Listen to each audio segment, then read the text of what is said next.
Welcome to the Saturday Morning Nerd Show, and we already want to thank Skynet/Restream for fucking up the show before we even get started. So we just want to let everybody know that it is not the Game of the Year show. We did that a few weeks ago. So we apologize immediately for the description and the title of this show. We can't get this fixed because we're live, but we're going to roll with it anyway, and we'll fix it in post when we cut up the video. So just to let you know what's, before we get started, I'm Marcus Blake, your host. Joined with me as always, my cohorts, the Brewing Sailor, Mr. Brendan Smith. Mellow greetings. And from the Electric Jellyfish podcast, Mr. Chad Womack. Morning, folks. So here's what we're actually talking about today. Again, not to be confused by the description. We will be talking about the last half of this show, the best of 2021, our top 10 movies of the year and our top 10 TV shows as voted on by That Nerd Show, and which you can see full descriptions in our magazine that's coming out tomorrow, looking back at 2021. But before we get to talking about those things, we have some current things that we want to talk about. The Book of Boba Fett, Star Wars gaming, some current movies that have already come out, and of course, this week's Sign of the Apocalypse, or I should say this month's Sign of the Apocalypse. So we're going to be around for 2 hours talking about different things and a little bit of news to our audience. Whether you want us to be or not. Right. You have no say-so in that. Right. Anyway, we also want to let our audience know that we'll be doing this podcast every other week. So in between, we can do more gaming broadcasts. So we'll be doing about 2 weeks of news and topics piled up into one podcast, and then cutting up into various segments on our YouTube channel. But we're glad to be back for 2022. It's going to be a great year, hopefully, fingers crossed. I know that we're all sick of the pandemic and movies being delayed and want to get back to some kind of normalcy. Hopefully we will see that. But if you're a Star Wars fan, we got a lot of great things coming out this year. So one of the best things about 2022 is the fact that FIFA has finally finished building all the stadiums in Qatar so they can stop killing Indian and Nepalese workers. Well, there you go. On a lighter note. Yeah. My question is, will that be included in FIFA 23? I kind of doubt that. Not really a selling point. No. But you know, Put that on the box this year? No, I don't think you should. Yeah, I was like, a friend of mine says they're gonna play the World Cup in Qatar, and I was like, yeah. I was like, he's like, how did that happen? It's 130 degrees in Qatar, and I said, yeah. Well, they bribed them, and he goes, what do you mean? I was like, well, come on. It's the only way it makes sense if you bribe somebody to play soccer in Qatar because nobody wants to be there. Yeah, well, here's the thing, and I'm going to segue into gaming about this because this was the best quote that I heard about the World Cup coming this year.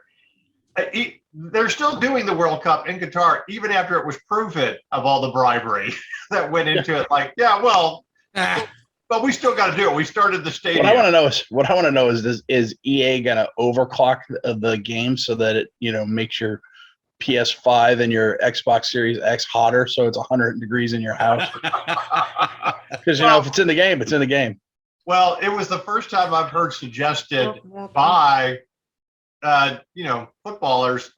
Can we just do the World Cup like through a Zoom link, challenging each other and FIFA? I'm like, I feel so bad for them having to even do the World Cup in Qatar. And I'm like, I would be okay with that. I love the World Cup, but if they just want to challenge each other in an ultimate FIFA tournament using Zoom, why not? And the sad thing is, I remember whenever I first got FIFA on the Genesis, Qatar was always the team I would pick to whip the living shit out of because their rankings were always the worst in the game. Right. Yeah. It was always your training team. Yeah. So it'll be interesting to see what happens this year. But anyway, before we get to anything major, we're going to segue into gaming again because this week's Sign of the Apocalypse has to do with PlayStation. if you don't know what Project Spartacus is, and there's many things that you Not to be confused with Project Mayhem. yeah. I feel like with the name Project Spartacus, there's many connotations you can have with that. The first thing that came to my mind is, wait, who's doing what porn film? Anyway. All I can think of is watching Vox Machina last night. It's like gold, scrolls, items. Is this a troll dick? I was waiting for a Jupiter's cock reference to be worked in here, since often as you heard that on the freaking Star Show. Oh my God! Actually, I still love that T-shirt where it's just a picture of a rooster with anyway, or Jupiter above the other rooster. I'm like, yes. But here's what's going on with Project Spartacus. PlayStation is playing catch up in this generation of the console war. And they are looking to combine PlayStation Plus and PlayStation Now. Now, if you don't know what PlayStation Now is, it's basically their gaming subscription service, like Game Pass. When it first came out, it was $20 a month, and you could hardly ever download anything. And it was a back catalog of PlayStation 3, PlayStation 2 games, and stuff like that. Then they brought it down to $10 to try to compete with GameStop, and you were able to download a lot more PlayStation 4 games. And so it definitely has gotten better.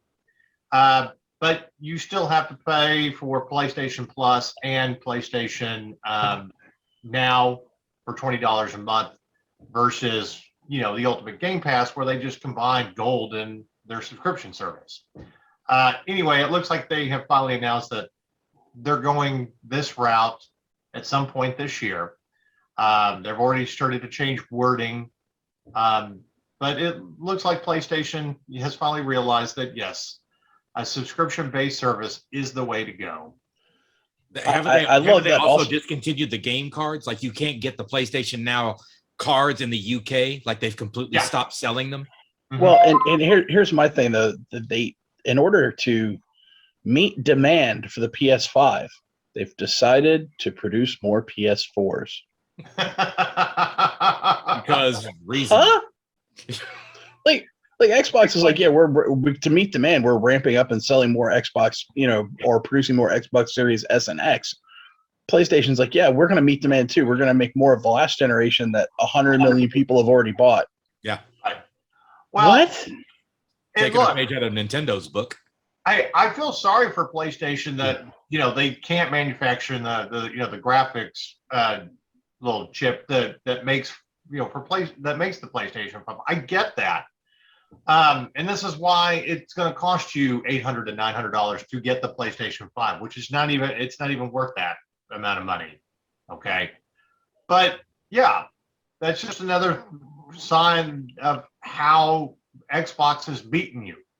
Okay. In this generation, you won the last generation. Congratulations. But now you've gone backwards. You still are. Yeah. It's like the dead last generation. It's like, well, and what's killing me about this is they came out of this past generation going, yeah, we're the big dick in the locker room. Well, yeah, now you've done tripped over it. Now you're just a dick. Look, I can't. I mean, I feel sorry. I do feel sorry. We're the big dick in the locker room. Yeah. But at the same time,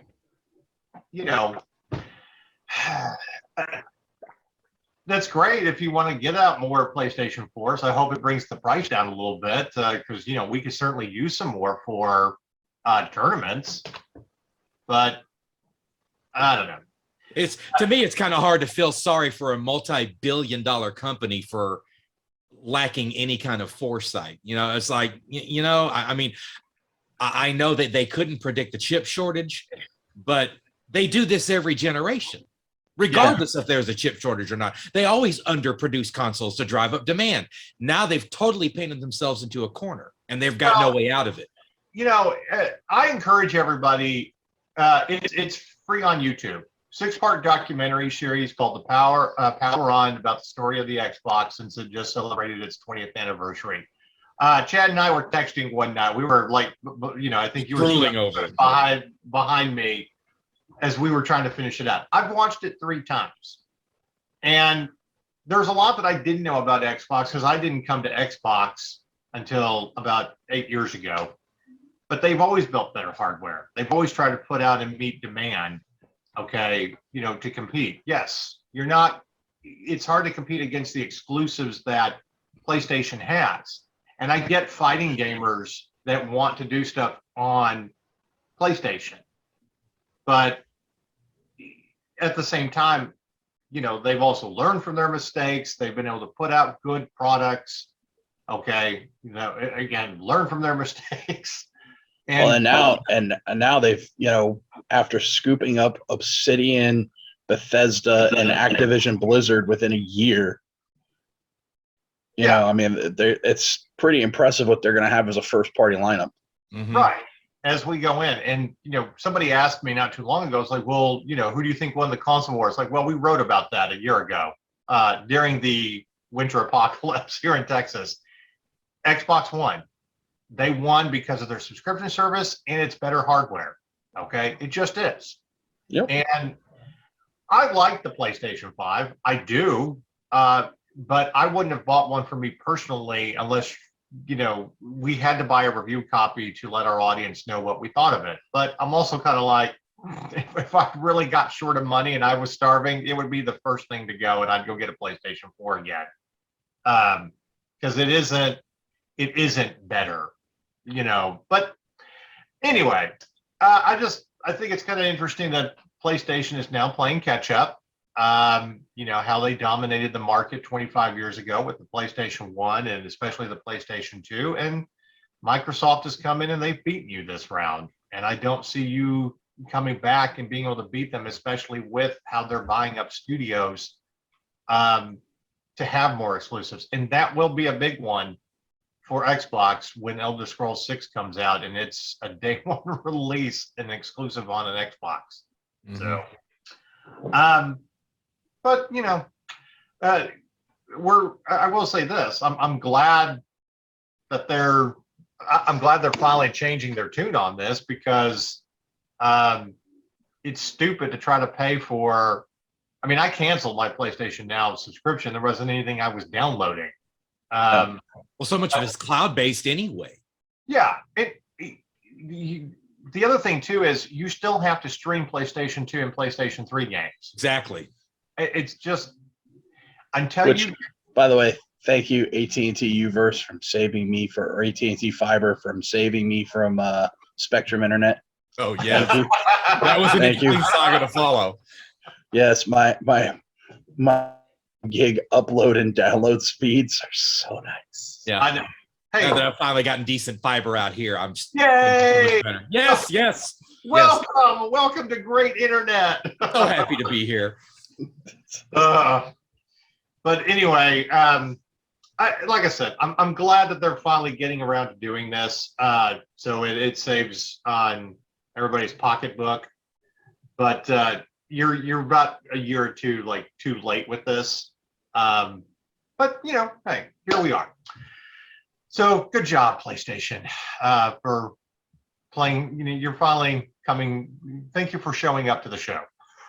Yes, I gotta say, every time I'm on the show, though, I get a hankering to play Donkey Kong because it's constantly over your left shoulder. You know what? Right shoulder. Speaking of which, it's been my game this week that I've had in the background of all of our interviews. And I was playing it. I was showing my niece and nephew during the holidays. I can't beat this game. Nobody could. I don't remember being that good at to begin with, but I'm like, this is a goal of mine in 2022. I'm gonna do it. I swear to God, I'm gonna do it. That's why they have movies about people who actually did end screened it. It's like there's so few and far between people that actually end screened those games. Well, anyway, they weren't designed to be beaten. They were designed to suck your quarters into a machine. There's a kill screen coming up. Well, it's still a classic game. It's been a lot of fun. But all right, let's get to a couple of other things going on. Some current movies and things that you should check out. I want to mention real quick, if you still haven't seen the latest Scream movie, it's okay. You saw it 25 years ago. Like they're just older and more stretched. Yeah. Ouch. So I am going to go ahead. Hey, I swelled too. What are you going to do? It's 25 years. Hell of a delicate way to put that. Yeah, we all do it. It happens. Yeah. It was entertaining. I will say that. If you're a fan of the Scream franchise, a lot of great nods to the original that came out in '96. We were talking about it after the press screening, and I mentioned it's like it really does feel like a 25-year high school reunion for me because it came out. You're actually. Let's be honest. I would much rather go to a 25-year high school reunion with Nev Campbell and Courtney Cox than my own. Oh shit! And you know what? They both still look good. I also want to say that David Arquette, great job. Dewey went out with a bang in this show. Sacrificing himself for the greater good. Spoiler alert. Yeah, sorry, spoiler. But I do want to say one thing. I get that you're rescuing the new generation and all that after you've shot, the person behind the mask. But if we've all learned from Jack Bauer, you don't stop to have a speech before you shoot them in the fucking head. Don't monologue. Because if you monologue and then you come back and do your slow motion where you're reloading your gun and they're not dead because they're wearing Kevlar. Anyway, I went back to the second season of 24 because I've been kind of binge watching it here and there. And I remember that scene where, Kim kills the husband and, Jack Bauer's telling her, you've got to shoot him in the head. Shoot him in the head. Don't just put 3 in his chest. Shoot him in the head. Lessons from Daddy, Jack Bauer. Lessons from Thanos. Going for the head. Well, I gave it a 5. I mean, it's nostalgic. It's not hard to figure out who's who. But and you're going to get what you. Here's my thing with any new Scream movie. Can it really be a Scream movie without Wes Craven? R.I.P. Oh. Well, they had a nice tribute to him, so there you go. Somebody also asked me, do I need to have seen the last one for this one? No, not at all. So anyway, that's still out in theaters. It's a slasher horror movie. Yeah. That's like saying, do I need to see any Jason movie before the next Jason movie? No. Yeah. Do I need to see Deep Throat before I see Deep Throat 2? No. Just check it out when it's free on cable. I'm sorry, Chet just reminded me of, I got a good friend that's a stand-up comic, and he's got this bit. He's like, when I got to the South, I got real into Southern rock, and we went to go see Leonard Skinner, and they're like, you guys ready to rock? And we're like, yeah. They're like, do you want to hear something from our new album? And we're like, no. He goes, because new rock from Leonard Skinner, it's like a plot line in a porno, unnecessary, and not why I'm here. You play Freebird, we'll rub one out and call it a night. All right, now we're going to do nothing but a string of Leonard Skinner classics. Isn't that your entire freaking catalog at this point? Yeah. Hey, I don't need the whole monologue of why he's showing up to fix the cable box. Why you brought the pizza? Just put it down. Where I do remember the I don't remember the name of it, but the show on Skinamax where it was like a sex therapist talking about the new situation where it's like, don't care, get to the people. I just love that though. It's like a plot line in a porno, unnecessary and not why I'm here. Yeah. Like a wall in your room, you have no use for it, but you got to acknowledge that it's there. Right. So, all right. Streaming services, things that you should check out. I want to thank you, Brendan, for reminding me about Vox Machina. Some of the publicists we work with mentioned it to me a couple of weeks ago, and I had forgotten the name of it because they were sending us some promo stuff that we're going to give away. And I had forgotten that it dropped, but I did get through the first 2 episodes, and you were right. That is absolutely hilarious. So for those not watching that don't know, The Legend of Vox Machina is a cartoon that is based off of the original Critical Role gaming podcast, and where they were playing D&D on YouTube, and they literally turned their adventures into a cartoon. And it's hilarious because if you've ever played D&D, you're like, oh my God, this is my D&D game turned to life. It's amazing. And it was hilarious. I damn near peed myself a couple of times laughing. Yeah. So that is out streaming the first 3 episodes on Amazon, and it will run through February. Another show that we actually wanted to mention is I know it's hard because it feels like there's so much out there. I was having that conversation with my dad. He's like, I can't get into new shows here, okay? There's just too much. I'm like, hey, and this is a man, in his retirement that's only subscribing to 3 channels, unlike us as a staffer, we have fucking everything. But there are things that pop up that's like, oh, that's kind of cool. So Peacock, if you subscribe to that, they also do a lot of original programming of British television. They've got some really great, funny British shows. One of the things that we checked out, and I don't know if they're doing a season 2, it doesn't feel like it, but Vigil, a murder mystery on a submarine. Yeah, that definitely feels like a 1-season fully contained story. Yeah, and that's fine. I mean, there's some really great limited series even on Netflix. But that was something that we had a chance to check out. I don't even know when it released because we didn't get a press release about it. It just sort of, it just showed up. Yeah. But 6 episodes, murder mystery, having to solve a murder on a British submarine, while you're also having to solve part of the other crime in the real world. And I got to admit, I mean, even if it's a one-off, I really did enjoy it. It had kind of a Hunt for Red October feel to it to a point, but, I also Rose Leslie from Game of Thrones, and Downton Abbey, haven't seen her in too much stuff, and we always remember her from Game of Thrones. I like seeing her in more stuff, and I thought she was pretty brilliant as the detective on land. But that's now I know Brendan. I loved your messages, picking apart as a man. So and there's one point like there are anytime you watch anything about the Navy, unless it's a straight up documentary, they're gonna screw shit up. Right. And first of all the chief petty officers look like they're about 22 years old, which they're gonna be at least 30 in real life. And so, but she's saying, you got put up a report just a few days ago. What was it about? I don't remember, ma'am. Yeah, I'm gonna have to raise the bullshit flag on that one. I got threatened. I told these two, I was like, I got threatened with captain's mast once in my 7-year Navy career, and that happened 23 years ago. And I can remember what the smell in the room was like.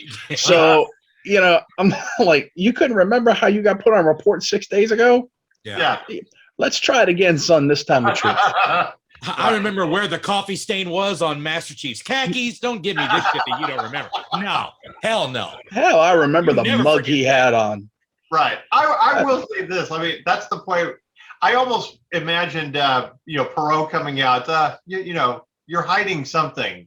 Some quip about that. It's like because it's obvious. Hey, they got this patch out right here, and this is the likelihood that you're not telling the truth. So there's this little slim part right here that you're telling the truth, and the rest of it you're full of shit. Yeah. I'm not saying that Vigil, was great, but I think even if it's just a one-off, great British cast. Don't get me wrong, I bitch about the Navy stuff, but I enjoyed it as a show. Yeah. The one thing I think the writers went a little too far though is like we're gonna give her an underwater trauma that makes her claustrophobic, and then we're gonna send her to a submarine so we can set up drama later. Right. Okay, first of all, they would never put you in that situation if you actually had an underwater trauma. She would have never been sent. And you don't need to set up being trapped in a torpedo tube as the tube is flooded to be having you fired out into the ocean to make that frightening. That's just scary. Yeah. Okay, you don't have to set that up. On top of that, it's just scary for someone who isn't traumatized by underwater. I got to admit, I mean, I knew I wouldn't want to be in the Navy on a submarine when I was a kid. It would be too claustrophobic for me. I kind of had to walk away from that scene Or in fast forward, it's like, look, I know she's going to escape, but let me get to that. Yeah, it's like, yeah, the one thing they did get right in the show about the submarine service, whether it's American, British, whoever, because of how psychologically difficult it is to be on a submarine, it's an all volunteer service. Like you can unvolunteer at any time. Yeah. So, but Yeah, it's not easy to go through. Well, I applaud anybody who does it. And it's funny. I mean, I U-571 is still one of my favorite Navy submarine movies, and 20 years later, that's still a great movie. Yeah. But there's parts in there, trying to, being on a smaller World War I submarine, technically. And in Chicago, you can go through one at one of the museums. Yeah, first time I went through there, it's like, nope, Navy and submarine duty is not for me. Mm-hmm. My favorite scene in U-571, because it was so accurate, was when the guy was using the egg to talk about water pressure and crushing the ship, and the cook's like, "Man, you're going to be the first one eating powdered eggs on this trip." Right. I remember whenever I came out of boot camp in Orlando, I'm like, please don't send me to sub school. Please don't send me to sub school. Because the one thing that will always stick with me is that when I got after I did my passing review out of boot camp, my parents were in town for the passing review, and we went to go see a movie. What movie did we go see? The Abyss. How does The Abyss open, boys and girls? Do we remember that? And I'm fresh out of boot camp. Yeah. And I'm But like, that's also holy still- shit. Yeah. Here's the real part. The real problem with going to sub school. You have to go to Groton, Connecticut. Yeah. The nickname of the naval base at Groton is Rotten Groton. Mm-hmm. Nobody wants to go to Groton. No. Not even guys who want to be submariners. No. Anyway. All right, moving right along. There's some things for you to check out. There are some shows coming out in the next week or so. We can't talk about them yet, like the new Reacher show coming to Amazon, but we'll be able to talk about it in 2 weeks. Finally, they got a guy who's not, Jack Reacher Mini-Me. 5 foot nothing. Right. We can say that. We can say that because that's actually on a the trailer that's out there. So, but congratulations, Amazon, on casting somebody who actually looks the part. Well, we had a chance to interview Alan Ritchson this week for the show, and that was something that we kind of laughed about. Is yes, we got the right size. Well, because it reminded me, casting Tom Cruise as Jack Reacher reminded me of when Michael Keaton was first cast as Batman. Now, Michael Keaton did a phenomenal job as Batman, and Cruise did an okay job as Reacher. But I remember at Mardi Gras that year when Keaton was cast as Batman, there was like a 6-year-old kid dressed up as Batman, and it said he had carrying a sign that says Michael Keaton is Batman actual size.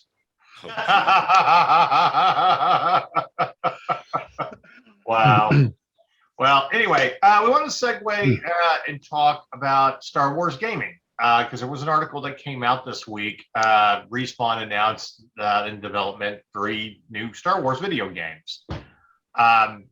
Some of them we've already been kind of hearing about, but I guess they made an official announcement this week. One of the games will be Fallen Jedi Order 2, which we knew was coming. And then they were talking about the strategy game, which I don't really know much about that personally. And then the 1313 game where you're basically bounty hunters in kind of an open world. And that was going to be published by Ubisoft originally. No. So all right, I think you're mixing up 2 stories here. So with the 3 games from Respawn, it's Jedi Fallen Order 2. It is a strategy game, and then all they've announced about the 3rd game is that it's a first-person shooter. Yeah. The open world game is being done by Massively, which is part of Ubisoft, and that game is being done on the Snowdrop engine, which is the Division engine. Okay, that's Division 2. My apologies, I did get that. So yeah, it's just, but we don't know much. We know that the only thing we know about the first person shooter at this point is the project manager is a guy who used to work for DICE on Battlefront. So a lot of people are thinking it's going to be Battlefront 3. I don't. I don't either. And I think it's a lot of wishful thinking by Battlefront fans, because the way the guy was talking about it's like, yeah, this is a new story that I've wanted to tell. Okay, that sounds to me like a new game, not a franchise where we've already had 4 installments over the last 20 years. Right. So that to me says new game. Also, Respawn really impresses me as the type of a company that doesn't want somebody sloppy seconds, or in this case, thirds. Right. You know, they are a very creative company. They do a great job. And I think it'll be a brand new franchise. My only real concern about this is it's Respawn, and Respawn's a great gaming studio, but it's also published by EA, which means we have a better than 50 shot that at least one of these games will never be released. Because EA has, in the 10 years EA has had the exclusive license with Star Wars, they've canceled more games than they've actually released. It's true. So there's a better than 50% chance that one of these 3 games will never see the light of day. So I just don't get excited. The studio that's working on it. Well, they're not going to shout at Respawn, because Respawn's one of the few studios that's making them a shitload of money right now. But like Jedi Fallen Order 2, we're going to get. Like Jedi Fallen Order 1 sold way too many copies, way too much money. It was too much of a critical success. Like that's been ever since Jedi Fallen Order 1 was a success. Like the worst kept secret in gaming is that they were working on Jedi Fallen Order 2. So that one's going to happen. The strategy or FPS game, like I could easily see one or both of them never seeing the light of day, because EA. Look, I call them eternally awful for a reason. And I can see the strategy game getting killed off before the FPS. Agreed. Because the strategy games are just more of a niche market. The FPS has a huge market, so. Well, here's the thing. I don't know of anybody that really wants to play a Star Wars strategy game to begin with. Up goes Brendan's hand. Yeah. I mean, I still have Star Wars Empire at War on my computer. It doesn't run really well because it's a 20-year-old game. Okay. Again, getting back to that niche market, that's fine. The first-person shooter, I do agree with you that it probably is a different story. I don't know what they would really do with a new Battlefront game, though. I mean, the whole point of the other Battlefront game was to create a campaign that connected to the sequel trilogy, and they did that even with their DLC content. I guess if you wanted to continue, the daughter story, sure, and you can very well do that. But I also feel like, again, there's more and more stories out there to tell. And I think it's more about how you're going to connect more characters to what they're doing with their show. I think this FPS is going to be set in the Mandoverse.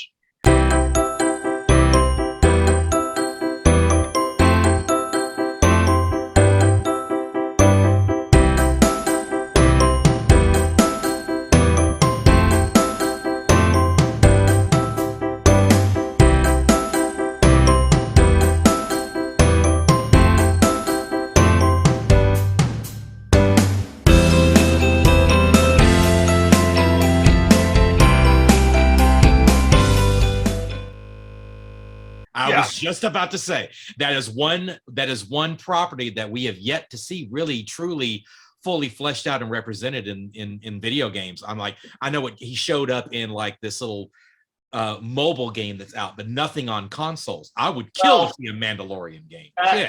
And the thing that Ubisoft is doing about the open world, I don't know for sure whether I think that's Boba Fett and Mandalorians, before Return of the Jedi, to be honest. I don't know. There's not much known about Ubisoft's current project. And we might not even find out at E3 coming up this year, like at the conventions this year. That might be something we don't even hear about until 2023, because you got to remember, even though the Lucasfilm Games has now opened it up to other development houses to develop games EA still technically has the license to publish anything until 2023, which means any of these new games that are being done by Ubisoft or anybody else, they can't come out until after They have to wait. 2023. They have Yeah. to wait. So I think it's Q4 2023. You can start, like, that's the earliest Ubisoft game is Q4 2023. And who's So- working on the Indiana Jones game? I forgot which studio had that. I don't know. I can look it up real quick though. Well, I will say that while Brendan looks that up, I'll say this about the open world game. I am very excited for it because as a squad-based game, fuck yeah, I want to play in a Star Wars universe. You know, I mean, we have our love and hate relationship about the Division games. I mean, we pretty much all decided that we will not be going back into Division 1. And if we do Division, it will be 2. And I guess they're working on a 3rd. Or maybe the 3rd. It's by the way, Indiana Jones is being made by Machine Games, which is a subsidiary of Bethesda. Okay. That's right. Anyway, I do love that idea. And I can't wait to do a squad-based game in a Star Wars universe. You know, So it sounds to me like it's screaming to be Bad Batch, you know, Republic Commando-ish. If Yeah. anything. Oh, now if they did a Bad Batch game based off of the game style of the Republic Commando game, which they just did an HD remaster of last year, which I grabbed. Yeah. that would be an amazing game. Yeah. That would be awesome. We would be streaming the snot out of that if that's what if that's the direction they go in. Well, and one thing, you know, we can't say about Fallen Jedi Order. There's obviously more stories to tell. You know, you introduced a great character. So that one's not a surprise, but I'm very much looking forward to it. I gave that to my nephew who just turned 11, and you know, he kind of got into it and finally got to the end. And I got this like text message through his dad about how am I supposed to beat Vader? Like, you're not. You're not. That's the point of the game. I mean, By running You're- your ass off. yeah. Run away. But I asked him, it was like, what did you think of everything about this? You played the Battlefront 2 campaign a couple of times, and he's like, I really love this. I mean, building my lightsabers, like, yeah. Is there a sequel coming out? Like, yes. Am I going to get a copy? Probably. I'm the awesome uncle. It's a foregone conclusion. You'll probably get a copy from With a me. Funkle. With a Funkle. Exactly. Anyway, needless to say, it looks like they've got some good things coming out. And like Brendan said, we'll find out more about it in the next year or so once the rights are up with EA. One final note, though. We do love playing Battlefront 2, the multiplayer. It's always a lot of fun. Jabba's Palace is still the best Yes, part it of is. that. I know they're not doing any updates to it or really adding any more, but like, you know what? I think you should. One final bang, just add a few more little things that you can do to it, or places that we can do multiplayer, because we always have a good time with it. So And you've already got Boba Fett in there. Give him, put a little bit more weight on him. You know? exactly. And with that said, we gotta talk about the Book of Boba Fett and where we are up to this point. We know that we got 2 episodes left with the season finale and blah, blah, blah. And obviously they're setting some great things up. But let's talk about this show right now. All right, go around the room. Brendan, are you enjoying the Book of Boba Fett right now? Yes, but not as much as I hoped. Okay, that's fair. Chad, how about you?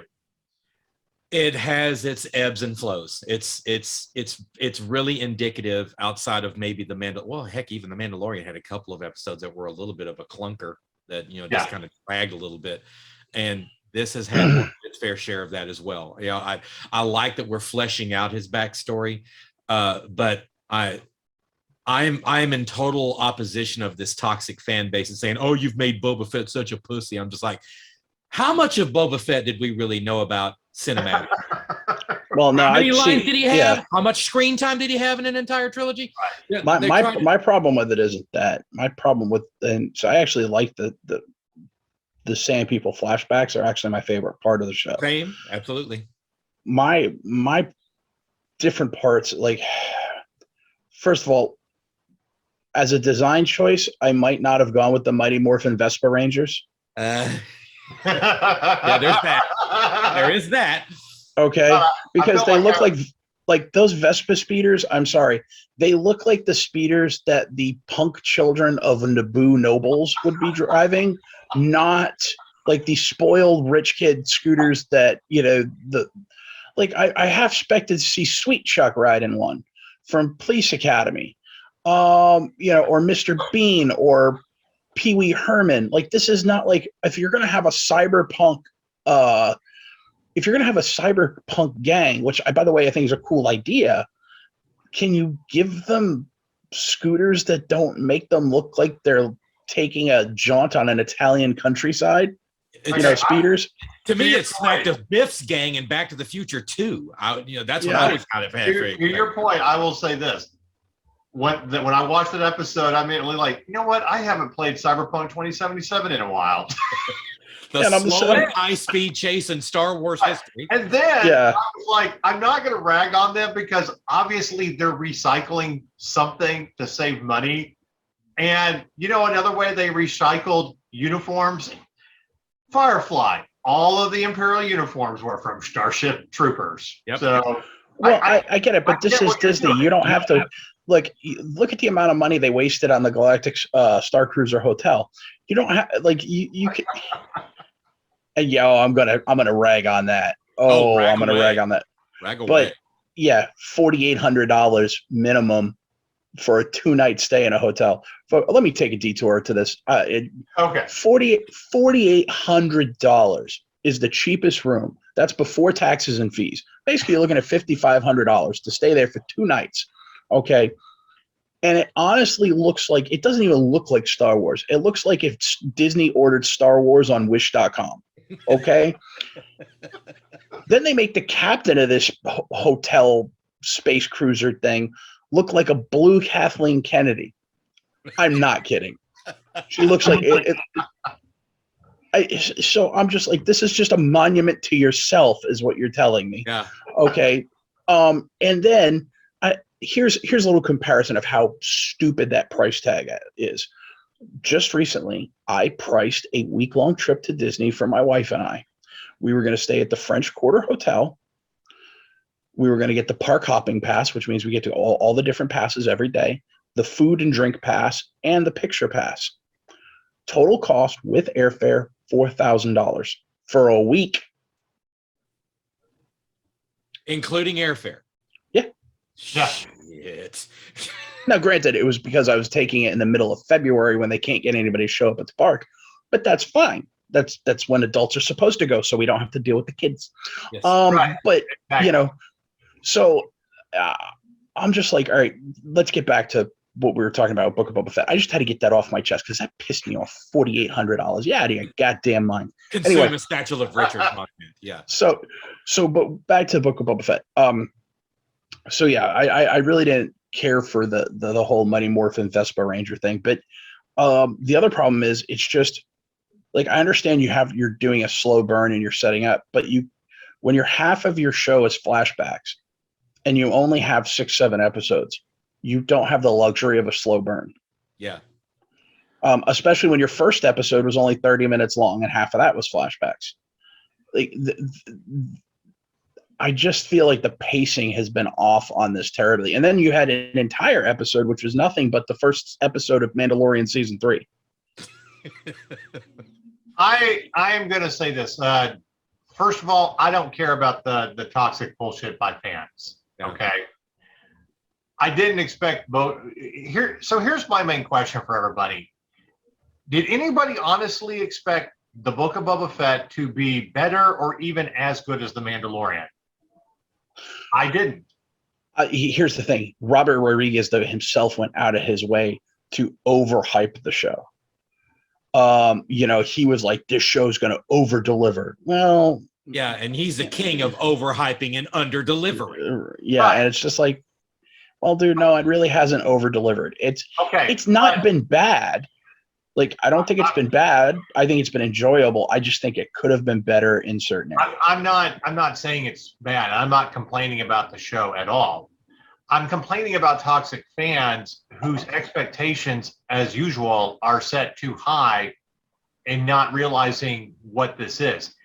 This show was always filler as we move into 2022 for all the stuff that we really want to see. I think go ahead. I'm sorry. The best show I honestly feel like that we're going to get this year is the Obi-Wan show. Yeah. It's the one we've been waiting for. You know, actually, I think the sleeper show. I think the show everybody's sleeping on is Andor.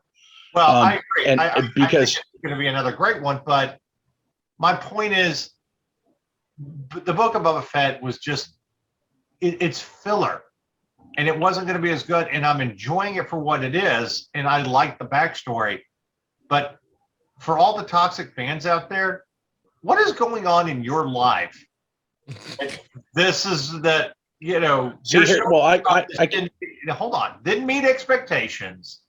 Now you feel like this is again ruining Star Wars. Not as good. Disney Plus is fucking up Star Wars, and just all of the nonsense that goes into it's like Jesus. I can tell you why, and Chad hit on it earlier. Even and I don't know if he really got a chance to flesh out on it though. It's not It's not that they were expecting too much. It's not what they were expecting, because remember, people have a very hard time. Yeah, the character only has 6 minutes of screen time before Mandoverse, but it has dozens upon dozens upon dozens of books and comics and material that is beloved. Mm-hmm.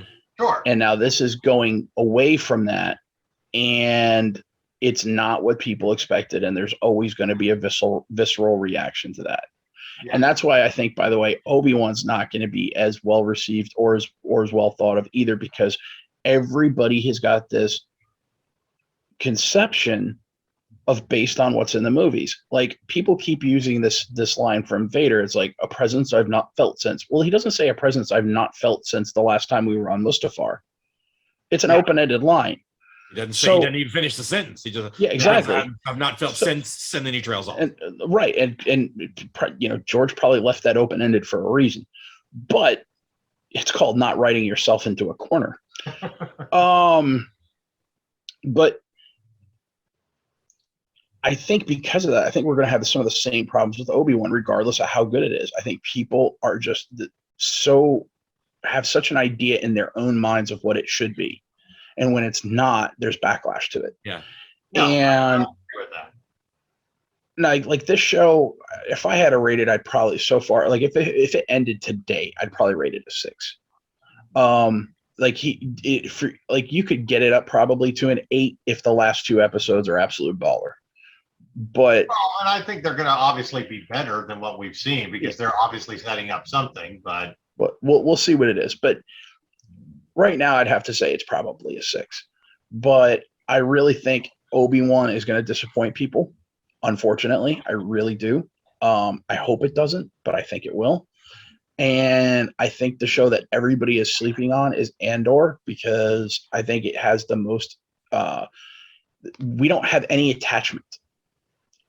So you can bring people in. It's a great era because it's set in the rebellion.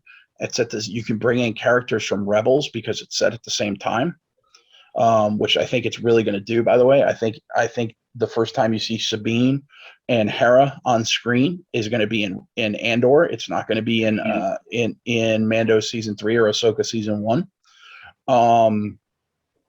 And it's also a 12-episode show, so you have time to actually build a cohesive story. The big problem with trying to do big sweeping stories in six episodes is you don't have the damn time. Yeah. You know, I look at Boba especially Fett, when you're splitting it between two different, main storylines. I am glad that we're getting to see this story played out. I'm glad that we got to see him get out of the Sarlacc pit, and you're right. The best so far with his story is with the Sand People. And man, I really loved the train episode. In fact, I loved it so much, like, God damn, I'm going to go watch Solo again. And I did. But by the way, there's a lot of free movies that pop up on YouTube. You know, things that you may not have seen for a while and all that. And it popped up the other day that the Great Train Robbery with Sean Connery was there. I was like, God, I haven't seen that in probably 20 years. And then I thought, I don't really want to watch that. I want to watch Solo, which has this kind of a, you know, nice Han Solo story. But my point about the Book of Boba Fett, the expectations that people have, you know, that what we're trying to live up to, you know, with all that they're doing in Star Wars, some of it's going to be absolutely awesome. I think The Mandalorian set the bar very high, especially with season 2. And I don't know why people are expecting it to, you know, they're going to hit it out of the ballpark all the time. Did Marvel do it with all of their Marvel series last year? No. Some of them are kind of like, you know, I don't ever need to watch it again. And some of them were like, oh, this is really good. I might go back and watch it again. But were they as good as some of the movies? No, they're filler. And I'm okay with filler. I am curious to see how Moon Knight turns out. Right. I mean, I think that they react that way because, as some famous philosophers that I like to call Depeche Mode were quoted as saying, people are people. Yeah. I figured the Book of Boba Fett would be just okay. And from the nostalgia standpoint, and also, you know, Tamara Morrison, who I love, I'm glad to see this story. I will go back and watch it again. Okay. You know, one afternoon. But obviously you're building up to some big payoff. And I don't think it's going to be as good as the last 4 minutes of, you know, the Mandalorian season finale of season 2, but fine. And yes, everybody's like, the best episode's the one without Boba Fett. Okay, fine. It's a great little episode. I don't think so. I was actually disappointed that they spent an entire episode with the Mandalorian, because that doesn't advance Book of Boba Fett's story. Yeah. No, I mean, you're throwing it in there, and I think that adds to kind of the backlash. And I mean, if you did half that episode, and then the last half is him talking with Boba Fett and Fennec Shane and setting up. They spent way too much time building that starfighter. Right. So, but you know, again, great nod to episode 1. I thought that was kind of cool. I just the toxicity among fans just drives me nuts, and I'm like, what the fuck do you expect? Not everything is going to be Empire Strikes Back. So get off your high horse about it. Not every episode of Clone Wars was great. Not every episode of Rebels was great. Not every episode of the Bad Batch season 1 was great. Sorry, I'm moving here because my dog is losing his mind trying to get outside to go to the bathroom. So I am moving and trying to. I'm just going to put this down so you guys can talk. Okay. Anyway, Chad, have you been completely disappointed by Book of Boba Fett? Not at all. Like, completely disappointed? No, not even close. I've enjoyed it quite a bit, but there have been times where I've been like, yeah, I probably would have moved this along a little bit quicker because, like Brendan has been saying, you've got such a short window to operate in. Yeah. And I think making an entire episode centered around the Mandalorian was you're kind of discrediting, you know, I think it does the namesake of the show kind of a disservice. Was I disappointed with the episode? No, but I would have been much happier if, like he said, if it was episode 1, season 3 of the Mandalorian. I don't think you needed to spend an entire episode, like he said, showing him with. Although I dig Amy Sedaris's character, this has been about the only thing I've ever seen her in that I've actually enjoyed her in. But actually, she was by the end of that episode, she was grating on my nerves. A little bit. But just having her, you know, what? I'm working on me right now. When she's talking to that Jawa, that about floored me. It's kind of like listening to Tony Romo and Jim Nantz joke on Sunday football. It's a joke that just goes on too long, and it wasn't funny to begin with. Damn, great analogy, Brenton. Wow. But just- yeah, it- just yeah. just the little Easter eggs that were sprinkled in, here and there. The rifle that she was carrying looked very familiar. The part that he got from the Jawas was basically the part that they braced the walls in from episode 4 and the trash compactor, and the little BD droid looking just like the droid from Jedi Fallen Order, and it was great to see stuff like that. And yes, we had an N1 Naboo starfighter being the replacement for Razor Crest, where you're going to carry your cargo. I have no idea. Here's one thing, and I will say this for all the fans. Can you really be disappointed with what Disney Plus is trying to put out for how much the subscription costs? It's still one of the cheapest streaming services. We still get a lot better content. Okay. Oh no, the value's there, especially if you're getting the $13.99 a month and you're getting Hulu and ESPN Plus. Right. The other I look at the Star Wars content that we've been getting kind of like a pizza. It's even if it's a half-ass pizza, it's still pizza. Well, better than getting nothing. Think about 15, 20 years ago. Okay. We got, well, I mean, let's look at what we really had. We were finishing up the prequel movies that everybody was bitching about. Mm-hmm. Okay. Until they got the episode 3 and it was like, oh, this is the best one. And, but still it's like, yes, we know the dialogue's horrible. And the way Padme dies is still like, I died from a broken heart. It's like, that's just shitty writing, but whatever. If only Rick McCallum had a spine. I know. All of the stuff that we are getting, okay, that if you've grown up with Star Wars the last 45 years, it's amazing and enjoy it, okay? But the Book of Boba Fett, I don't need to watch it from week to week. I mean, there's been a couple of times where I waited the next day to watch the episode, and it didn't bother me. It's not like The Mandalorian where I get really excited. Some things are just going to be better. But is it so shitty that it's ruining your life? No, that's something else going on in your life, and you should get some professional help. I'm just saying. So I'm very glad that we're getting stuff like this. And I look forward to everything that they're going to put out, whether I'm going to like all of it compared to something else, So, but overall, let me ask this question and then we'll segue into the next half of the show. How awesome has it been to see Tamara Morrison as Boba Fett and to tell a bigger story?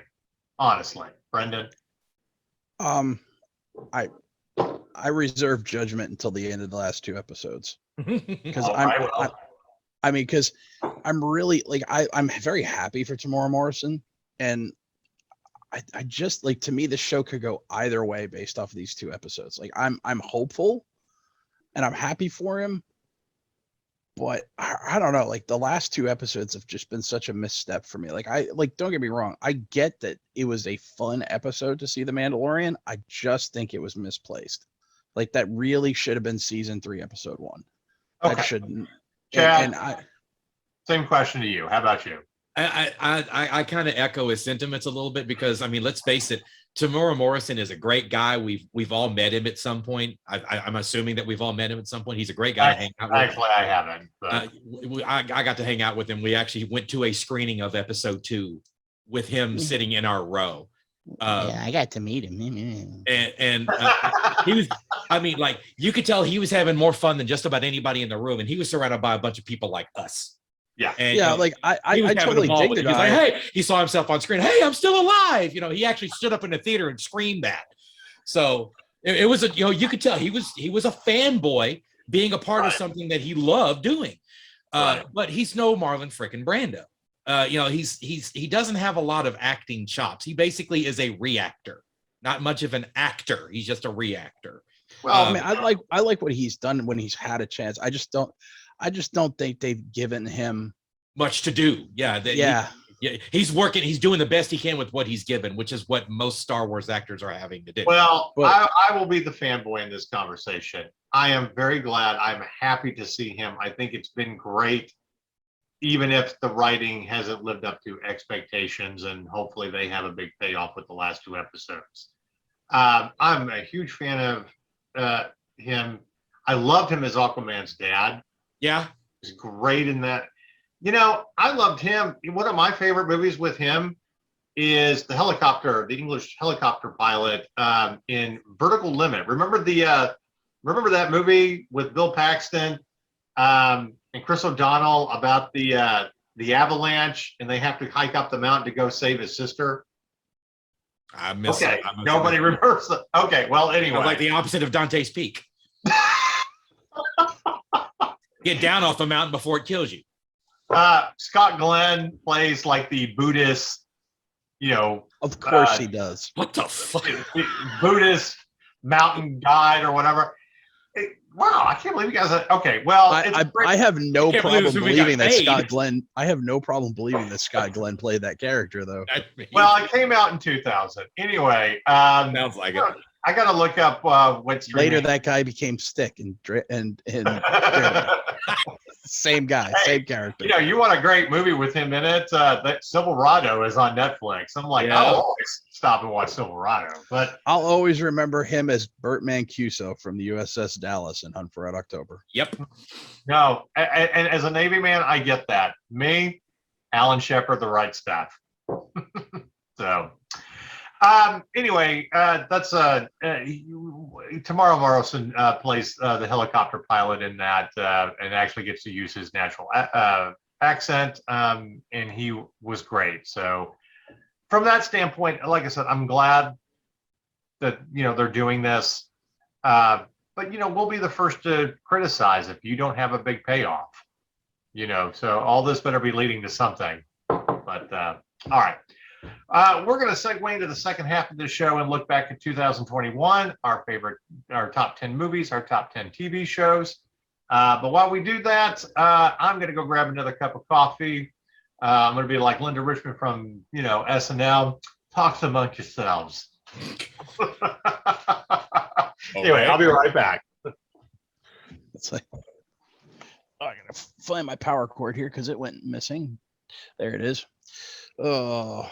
I feel like if we'd kind of be remiss, maybe we should be waiting for him to come back. But since we have to kind of vamp for a little bit, something needs to be said about Bryce Dallas Howard's directing chops and what she's shown us for the 3 opportunities she's had to dabble in this universe. With the 2 episodes she did of Mando and the 1 episode she did here. Give her Ryan Johnson's trilogy. I'll be happy with that. Or maybe give her dad's film that he did, and maybe see if she can do a better job of it than he did. Although I do think it's hilarious. Solo. I do think it's hilarious that all of Ron Howard's kids have cities as their middle names, and it's the city in which they were conceived. In, yeah. So that's it's like it reminds when I heard that story about his kids. It just reminded me of a bit that Dana Carvey did on one of his stand-ups going, yeah, I got to, stay at the White House, and because the first President Bush was a big fan of my impersonation of him. He's like, matter of fact, we're sitting there having a late dinner after he was done being president for the day, and we're having a whiskey, and he goes, hey, I got a great idea. Why don't you call up the Premier of China and order some Chinese food? Do it in my voice. And he goes, yeah, I got to stay in the Lincoln bedroom, and first question everybody asked me is like, did you and your wife have sex in the Lincoln bedroom? He goes, I'm not going to dignify that with a response. Here's my son, Dana Abraham Lincoln Carvey Jr. While we do not talk politics on the show unless we're being satirical, and we make fun of everybody, I always appreciate, whenever what side of the aisle that they're on, presidents who, can appreciate when they're being made fun of and have a great sense of humor. And George H. Bush always had a great sense of humor about that impersonation, and I love when they had him do the intro to SNL, criticizing and critiquing Dana Carvey on how to do the impersonation. So anytime a president can get behind that and be like, yeah, that's great. Instead of being a whiny fat child that, hates when they're telling too much truth about you, and you know who you are, but I don't know who you're talking about. Anyway.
Although I did like that little, meme I sent you guys earlier in the chat. No shit. Rolls a so- 1. Oh, is that what that message was that I was getting? I haven't. Yeah, it's a little Biden bit about what's going on with Russia right now. He's like, I'm gonna lead through my vast experience and knowledge and bring the country together. All right, rolls a 1. You start a war with Russia. In the winter. Wow. Yeah, Hey, in the winter.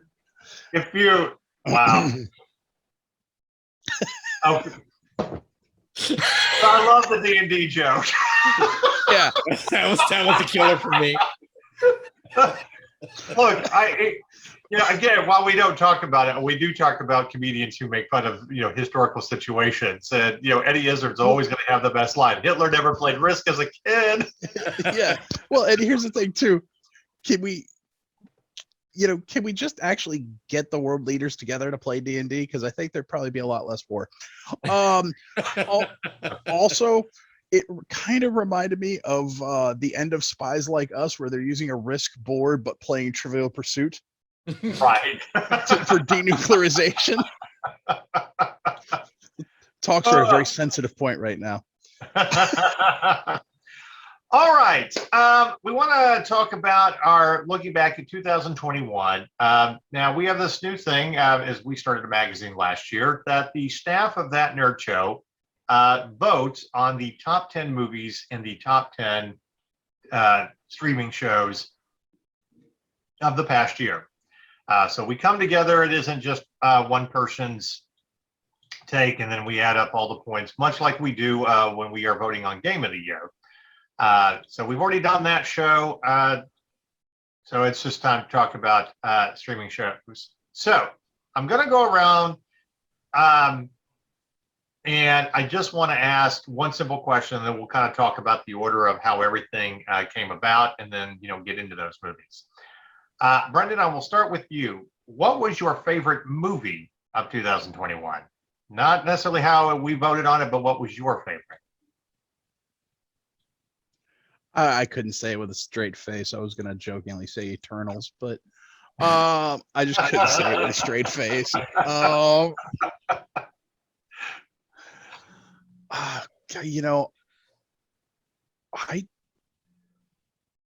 don't know that I really there wasn't. I guess I'm going to have to go with, by default, Spiderman. Right. Because honestly, and it's probably COVID hangover, but I don't think it was even the first, there wasn't a lot of movies that came out in 2021 because of COVID, but I just don't think a lot of them were all that good either. There wasn't one that just, I enjoyed Spider-Man. I don't think I enjoyed it as much as a lot of other people, and not because I'm trying to poo-poo it. It just, I don't know, how many Spider-Man movies have we seen now since we turned 21? I mean, there's almost as many Spider-Man movies as the MCU. Right. So, right. It was nice to see all three of them together. It was nice to see Andrew Garfield's character get, his version of Peter Parker get redemption for not saving Gwen Stacy. Right. There was a lot of nice. It was a good movie.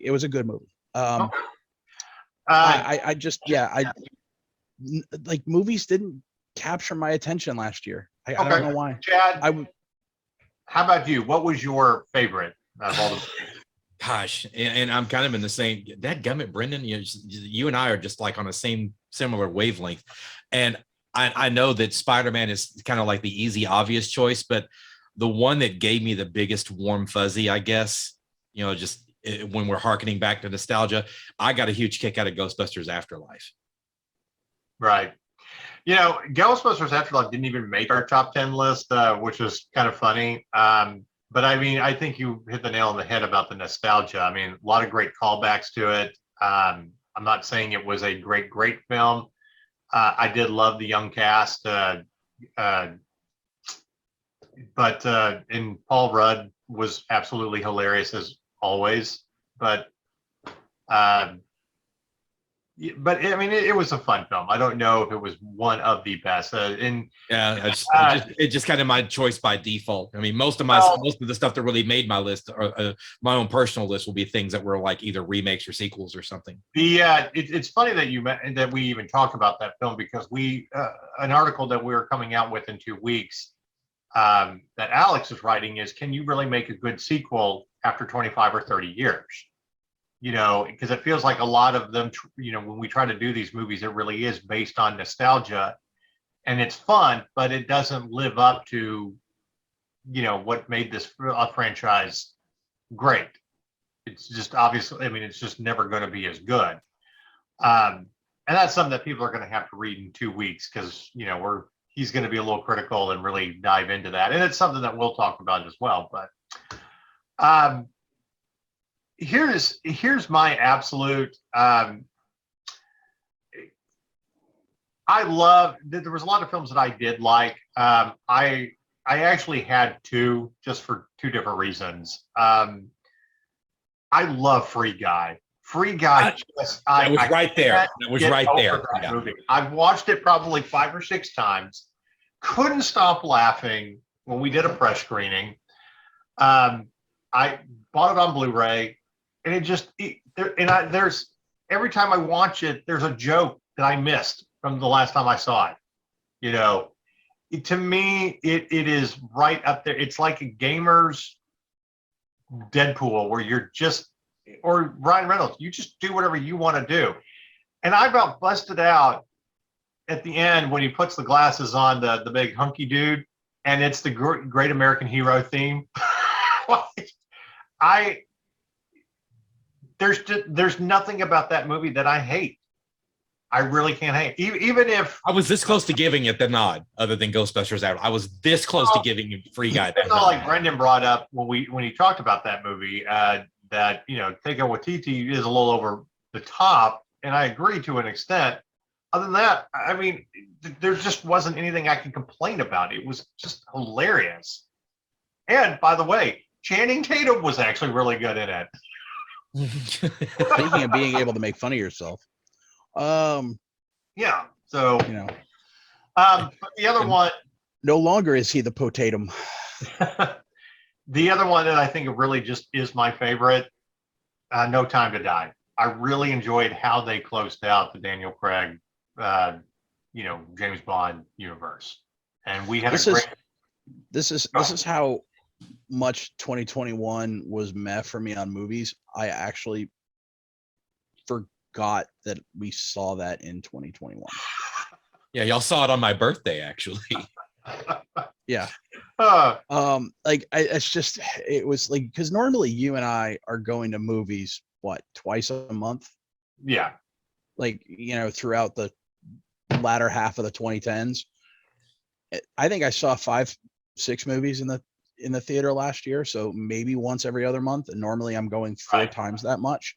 So, this whole year, it's just kind of like a lost year for me. It's weird. Like, the last 2 years have just been bonkers.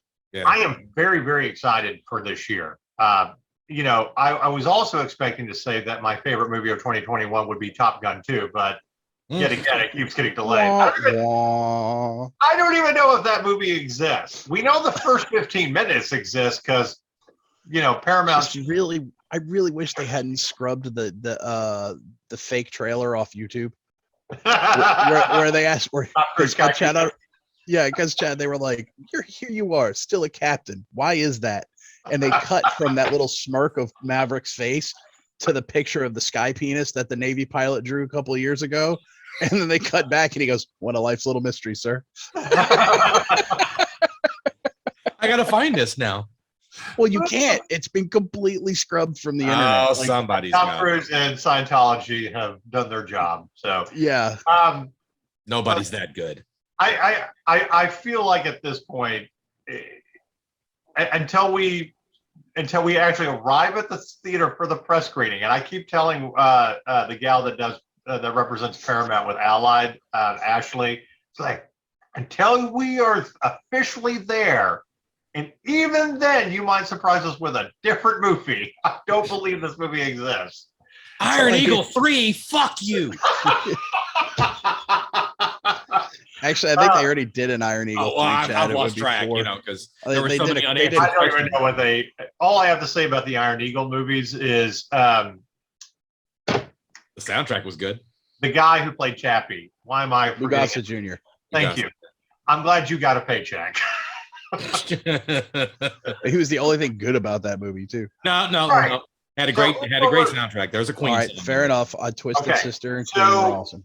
Here, for time's sake, what we're going to do is we're not going to go through the entire top 10 list and top of streaming shows and movies. I'm going to rattle off the how we voted on the bottom 5 of our top 10 list, and then we'll get to the rest of the movies. Malignant came out at number 10. Great little horror film from Warner Media. It's on HBO Max right now.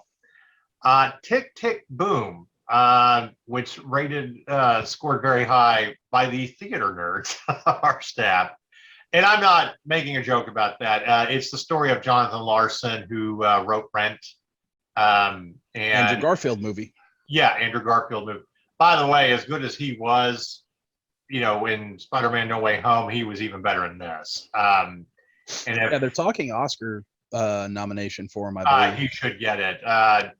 We got to do a very early kind of screening of this, and I think I watched it twice on Netflix. The music's great, but it's about him trying to put everything together before he would go on and make Rent. And for those that don't know the story of Jonathan Larson, he died a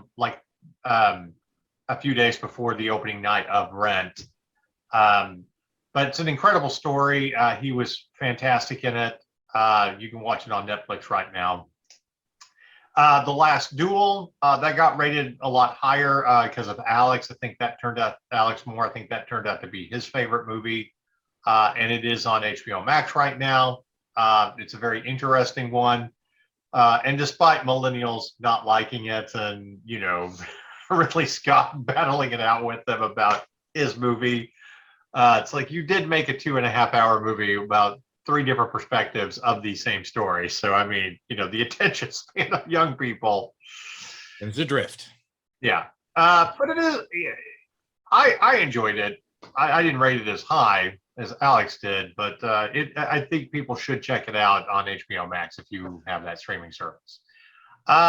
The Last Night in Soho, which we didn't really get a review on, it kind of fell through the cracks. But Chloe James did an article on it.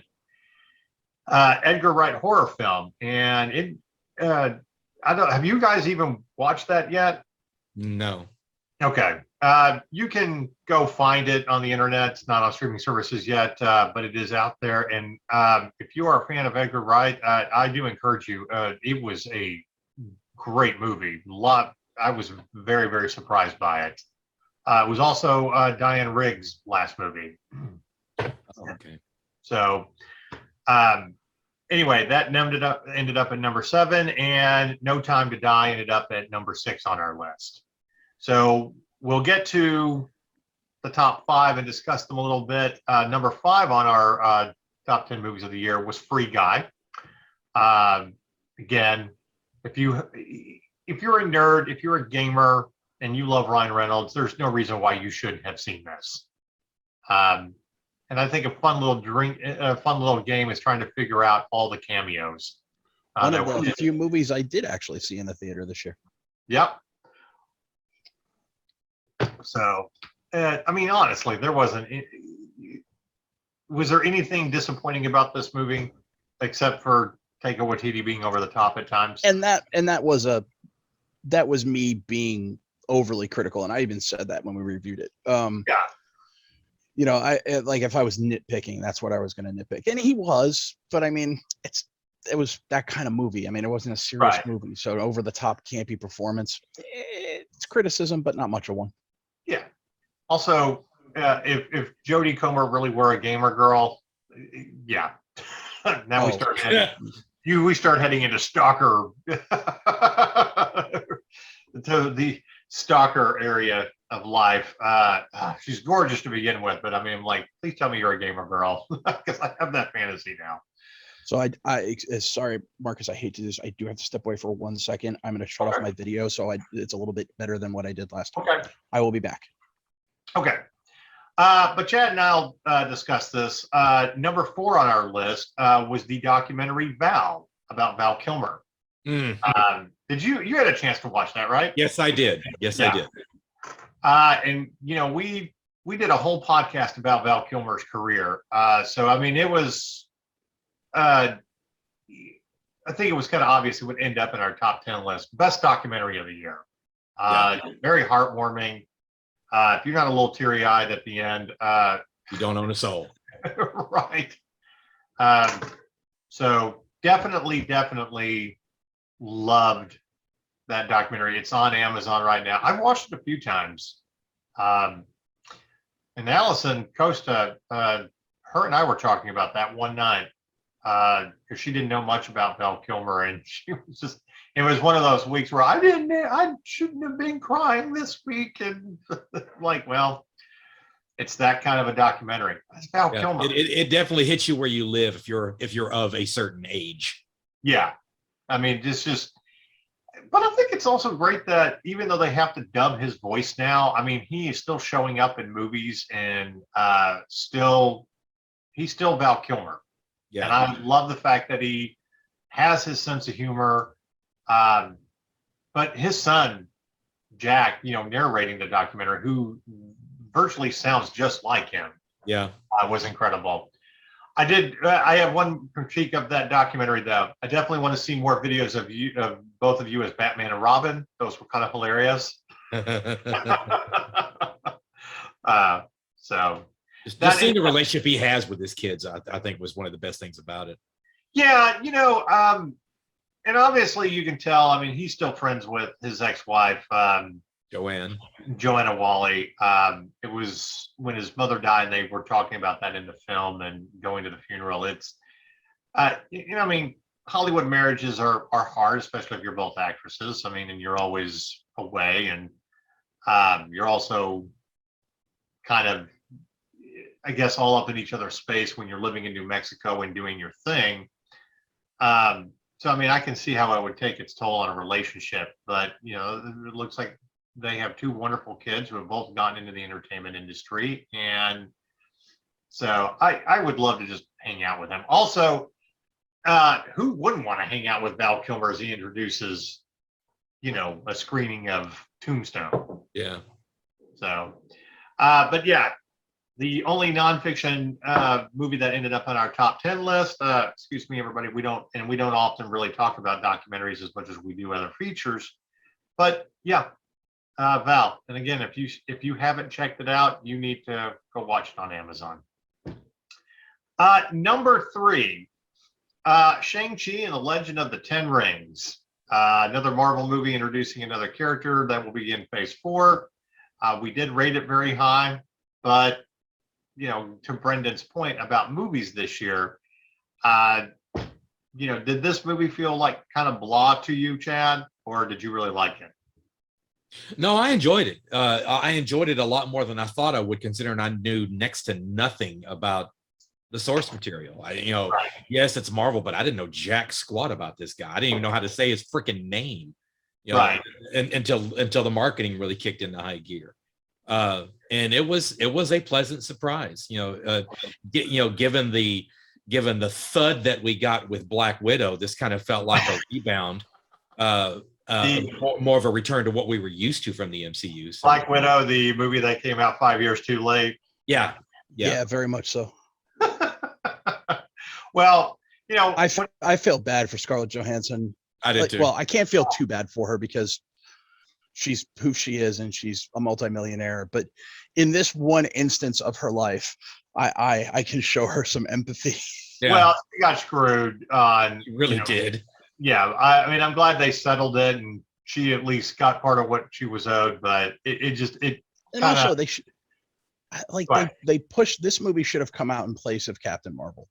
Yep. Like when that movie came out, Black Widow should have come out. It would have made more sense then. Right. But hey, It's another Marvel movie. I will say this: I will watch Black Widow over the Eternals, which I finally got around to watching. Still can't do it. Yeah. But hey, you know the best. I've already forgotten half of the plot. I watched it 2 weeks ago. Like, it just leaves it you. was. And they turned the Earth into an egg. I mean, I don't even remember what you're setting. I mean, literally, the end of credit scene was kind of the best part. Damn. But the only character that I found relatable or entertaining in any way whatsoever was the Indian dude's manservant. Like, he was literally the best part of the whole movie.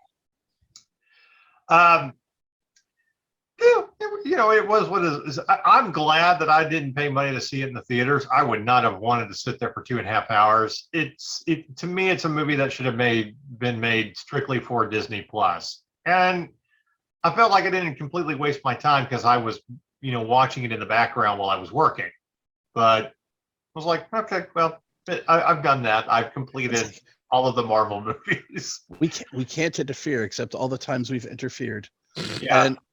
And we couldn't interfere with Thanos because we can only interfere when it's Celestials. Thanos is a deviant. We can only interfere when it's deviants, but Thanos is a deviant. I don't. You know what? What I really felt sorry for is you really did have a good cast for that movie. Yeah. It seems kind of wasted. Squandered. Yeah. Yeah. Wasted opportunity. I'm hit or miss with Angelina Jolie, like later in her career. She's still sexy in a lot of ways. Like I love the movie Wanted. But I really dig her in this movie. Well, I can easily picture her as batshit crazy after her interactions with Brad Pitt and the whole breakup. So I don't think this was a stretch for Angelina to act. I think she felt very comfortable with the material. I did this last week when I went shopping. Yeah.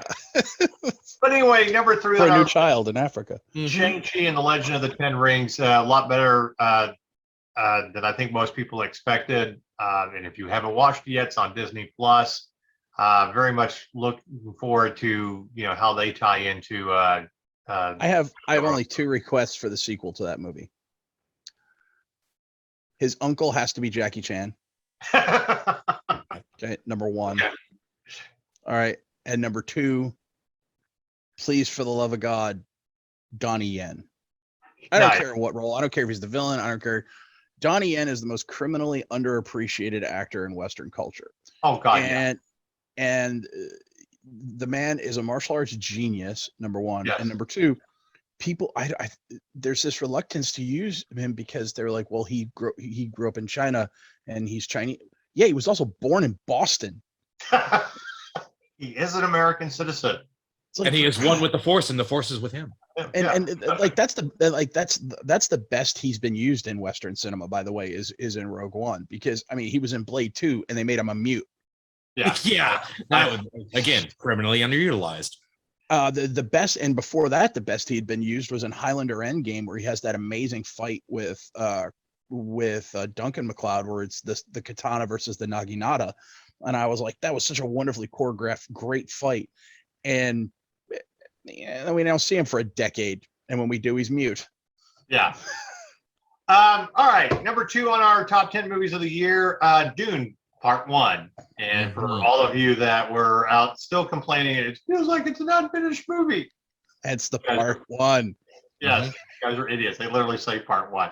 I still can't get over one critic saying, minorities are not represented. No. It's like, don't worry, the entire second part is nothing but minorities. Yeah, it's like you've clearly never read the story or know what this is about. But from a cinematic standpoint, absolutely amazing. I think it's the best that we've seen so far. I was definitely glad that we got to see it in IMAX. It was well worth it. Thoroughly enjoyed it. But you need Part 2 now. And it really, fantastic cast. Now, I will say this on behalf of Julie Jones. She almost walked out. I'm not watching Jason Momoa when he's clean shaven. I'm out of here. Oh, like, good Lord. I'm giving her a hard time, but I'm like, Julie, we're professionals. You know, it'll be okay. So how's Julie's marriage going anyway? Now that he's single. Yeah. Wow. Do I? We like you. Just a little joke on your behalf. I'm just giving you shit because Julie's got such a crush, and now Jason Momoa is single. I know. For all the women that are out there, like, I'm rethinking my marriage here. He's available. Like, yes, we get it. You've got a shot. Yeah. When I heard about that was the very first thing I thought of. Lloyd from Dumb and Dumber. So you're saying there's a chance? Maybe like 1 in a million. But yeah, Dune 1 ended up at number 2 on our list. Some thought it might end up at number 1. But no, the number 1 movie, the best of that nerd show, the one that we all love, Spider-Man No Way Home. And if you're really looking at a superhero movie, it probably is the best one that came out this in 2021. I mean, Chloe and I went to go see it, and I asked her, "It's like, so are you actually going to be critical of this movie?" I will be somewhat critical, but I will tell you right now, it's easily a 9 out of 10. I'm like, get no argument out of me. I'm not going to complain. I can nitpick little things here and there, blah, blah, blah, blah. But I had so much fun watching it, and with all the Spider-Mans, they were all great together. Thank God they redesigned Electro. Yes. No kidding. Thank you, whoever did that. All the villains were great together. What I really want to see is I want to see the outtakes on that movie. I feel like there's got to be some really great outtakes. I'm thinking Alfred Molina and Willem Dafoe had a lot of fun. Right. I kind of pulled Brendan and where I almost fell out of my seat because he did that one time at a Deadpool press screening. They were laughing so hard. But that line in the movie, well, I'm part of the Avengers. Great. What is that? So my favorite bit was actually, speaking of funny memes, there was one where it was Doc Ock when he kidnaps Aunt May in the old one, and he's looking very serious, and it's Doc Ock when he kidnaps Aunt May now, and it's Marissa Tomei, and he's got this look on his face like, hey now. But it's Marissa Tomei. Don't we all have that look? I remember when they first did this one and they cast her, and I'm like, no, you can't cast Marissa Tomei as Aunt May. And they're like, why? I'm like, because I'm not supposed to be attracted to Aunt May. That just feels weird. Because we never have been before. Hey, but the Tony Stark jokes when Aunt May's supposed to bake us cookies and make us feel better when we're sick and bake us chicken soup. She's not supposed to be freaking currency in your spank bank. Right. So, but yeah, Spider-Man ended up number 1 for us out of everything that we watched this year. I think just kind of unanimously, everybody agreed it was, an 8 or 9 out of 10. Also, folks, this is that nerd show. Did you really think we were going to pick a movie like Amistad or something? Belfast is going to be at the top of the list. Yeah, right. I still haven't actually watched Belfast. I've heard it's good, but it's one of those that I'll get around to it as we get closer to the Oscars. As obviously Oscar bait. What's the Cumberbatch film of the dog, whatever the hell, where he's Power of the Dog. Power of the Dog, yeah. We did give a review of that. Alex did it, and he's like, "Have you watched it?" I can't bring myself to. Yeah, I don't need any Novocaine in my life. I'll see Cumberbatch in March. Thanks. Yeah. May. Whenever. Unless it gets delayed again. So I will say this about the Power of the Dog. I was trying to look it up in a search engine, or in Netflix, and I just, instead of just typing in that, I just typed in Cumberbatch to bring up all of his movies. And that was my first mistake because it brought up Sherlock first. I'm like, I'd just rather watch that instead of watching Sherlock again. Careful of those rabbit holes, boys and girls. Be Yeah. careful of those rabbit holes. Any chance in the next 5 years we see another season of Sherlock?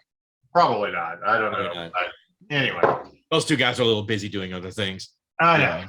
So, but anyway, those are our top 10 movies of 2021. Yeah, as Brendan said, it should be no surprise that something like Spider-Man ended up number one for us, and not the Eternals, which again didn't even make our top 10 list. God, So, yeah. the top 10 streaming or TV shows of 2021, and I'm going to ask the same question again before we go through our list. Brendan, what was your favorite? I'm tempted to say Wheel of Time, but I'm not going to because I really, really enjoy. And you know what I'm going to say. I know what you're going to say. It's Bosch. Yeah. Oh, okay. Actually, no. Okay. That's, well, all right. Because Bosch has been my favorite streaming show for the last 8 years. And so now that it's finally come to a conclusion last year, and Well, I will comment on that by saying that I think them coming out with a Reacher series on Amazon is perfect timing because we really need a good replacement for Bosch. and by the way, we get we'll get the Bosch PI series later this year on IMDb TV, so that's nice too. But because that's Right. already filming. But I mean, but to have a kind of a cop investigative show with, a guy with his own moral code, Reacher is perfect. Yeah. Oh, I agree. Yeah. It fills that slot nicely. But yeah, so the Bosch was definitely my favorite from last year, just because. Okay. Yeah. Well, I was completely surprised. I thought you were going to say something else, but we'll get to that in a minute. Bosch did not make our top 10 list. But I know I'm one of the lone champions on the cat of. I know you like it too, but it's not as it was in popular my amongst personal top 10 list. But Yeah. the way we voted, it just didn't make Yeah, it. But it's among the rest of the staff. It's not as popular. Yeah, you and I are the ones that are really all about it. So anyway, Chad, how about you? What was your favorite show from last year? Well, I mean, it's still going, so it's kind of hard to count it, but Well, Are you it gonna- weird last year? huh? Are you saying the Book of Boba Fett? No. Because I wasn't expecting to like this show as much as I do, and I haven't really gotten into the show that it sprung from, but 1883 has impressed the shit out of me. Okay. I got That and I do like Yellowstone too, but 1883 is well, I mean, Sam Elliott's pretty. Sam Elliott's just crushing shit. Yeah. God, my lord, he's been a rev. I mean, let's face it, we've been Sam Elliott fans since what? Tombstone. Mask. Roadhouse. I mean, we go Roadhouse, way probably. back with Sam Elliott, but to see him in this role, and you're still like, as old and as knobby as he looks, as bone thin as he looks, he still looks like he could pretty much kick everybody's ass on that wagon train without breaking a sweat. Well, I'm convinced he could do it. We will. It's all about force of will. We'll eventually get into talking about the Yellowstone universe and 1883 once we get through everything, because it has been a huge surprise about how good all of it has been. I knew 1883 was going to be great. I mean, because there isn't really any shows about that Western expansion and pioneers, but it's gritty and it's just been outstanding. Although It's a show you can smell, literally. It's like I know what that freaking area has got to smell like right now. I love the cameos in it so far, though. I mean, obviously everybody picked up on Billy Bob Thornton as the sheriff, and but if you didn't pick up on Tom Hanks as playing General Meade, anyway, I my favorite was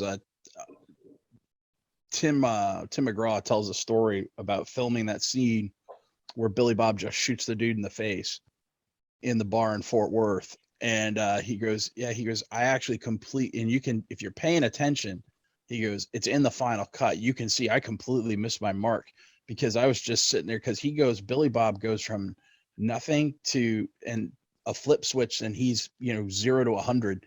And he goes, I just was stuck in awe watching Billy Bob work. He goes, because I'm a singer, not really an actor. This is new for me. I'm learning. And I was just in awe watching him work, and I completely missed my mark. Right. Well, anyway, we'll get to talking about that universe because there'll be plenty to talk about, and we'll do it once 1883 is over in the next 5 or 6 weeks. And then the 4/6s, his next show 4/6s comes out. Yeah, so it's been very surprising about again how good it is and stuff. So also, even if it's a modern day Western, Kevin Costner should always do more Westerns. You know, fun little film. If you're ever enjoying Yellowstone and you've never seen the movie Open Range, go watch it. To me, it's like a Silverado where it may not be the greatest Western, but it's just fun. It's got a great. I think he really has found a niche in period pieces too, because he did a great job in that Netflix movie, The Highwayman. Oh, Yeah. Still Yes. Yeah, Still. with Bonnie and Clyde. That was great. Or the Dude, guys that fought they Bonnie did and Clyde. 3 press screenings of that movie when it came out, and I showed up to every one of them. And I remember Josh Ramel. I was like, "You've already seen this, yeah, but I want to watch it again." Yeah. There's a reason I'm back because it's that good. Yeah, I never get tired of that movie. So, Yeah. All right. Well, that's fine. So I'm going to jump right into how we rated shows, and again, we're going to just rattle off the first 5 for you. Number 10, and this one was pretty much me based on the points. Ted Lasso season 2. Huge fan of Ted Lasso. Even if you're not a soccer fan, it's just a great comedy. And I love how they have made this fantastic show off of a Funny or Die skit. Or actually, well, Funny and Die and NBC Sports Network when they were satirizing the character coming over, an American football coach trying to coach a Premier League soccer team. Basically how Brackmeyer started too. Yeah. Season 2 obviously was not as good as season 1, but a huge payoff in the end, and there was a lot of things to like about it. So it ended up at number 10, just a little above. It was neck and neck, but it beat it out by 1 point. Squid Game.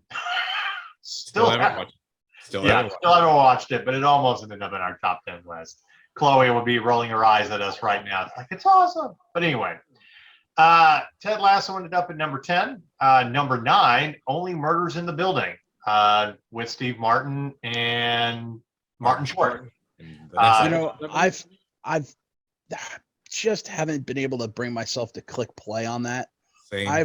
I've like 2 or 3 times I've brought it up and I've just been like, I wanted to. I just couldn't. I don't know. I get it. There's a lot to watch out there. I mean, we that Nerd Show subscribes to every streaming service known to man. So we have a lot of content that we can go back through. But I do encourage the both of you. You should click on it. I don't like watching it from week to week. Now that I know how good it is better to binge watch. And while I've never been a huge fan of Selena Gomez, I'm more of a fan of her now because of this show. Selena Gomez. I for some reason I thought it was Vanessa Hudgens that was in that show. But yeah, it ended up in our number 10. Allison Costa wrote a great review on it that you can go back and read. So there you go.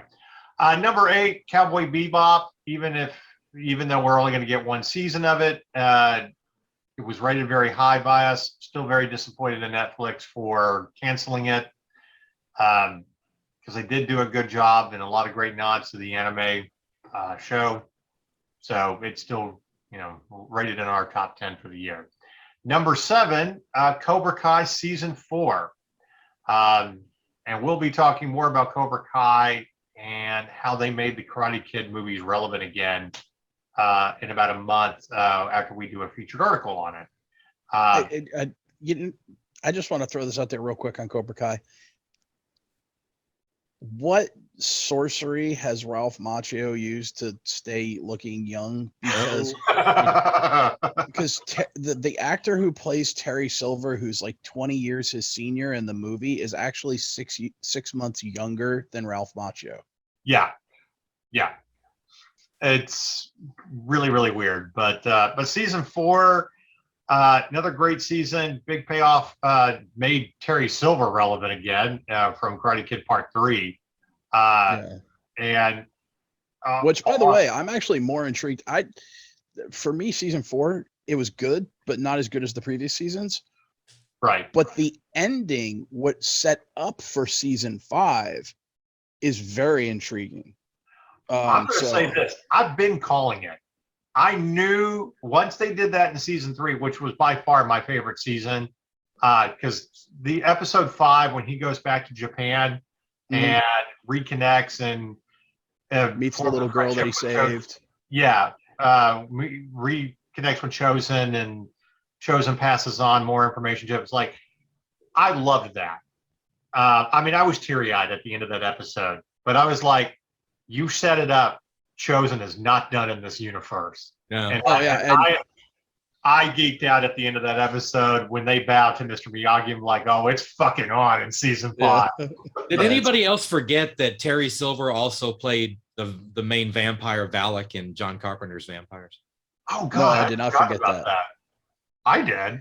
Which, by the way, one of his filmography, I'm like, holy shit, he was Valak. Oh my God. One of my favorite lines from James Woods ever. Hey Padre, when you stake that vampire, did you get a little wood, little mahogany, little ebony. That's always a line that sticks. So, but yeah, I agree with you. It's not as good as previous seasons, but they had a lot of a really huge payoff, and just all the different storylines. You got Kreese in jail. Silver's literally off his rocker. Chosen's come back, and Johnny's going off to Mexico to save his, basically his stepson now. Right. This show has no reason to be as good and as complex and as layered as it is. None at all. You've got. Can you imagine if this was on the CW? Oh, it would be a hot mess. Hey, the great juxtaposition and rivalry between Tori and Sam, who are going to end up being best friends by the time it's all said and done. And now you've got where Johnny's son, Anthony, will end up having to learn martial arts, in the juxtaposition where he was the bully. And it just, it's amazing to me. It's amazing that you took a film franchise that had tanked. Let's not mince words here. That trilogy went downhill almost as fast as the Superman trilogy with Christopher Reeve went. Well, and then you had the next Karate Kid, and then you had the Karate Kid that was really the Kung Fu, and then we had the Kung Fu Kid, which with Jackie Chan, which wasn't even karate. It's like, well, I like Jackie Chan in that movie. The rest of it's shit. The rest of it's crap. Yeah, but that you basically made chicken salad out of chicken shit. Yeah, I will say this.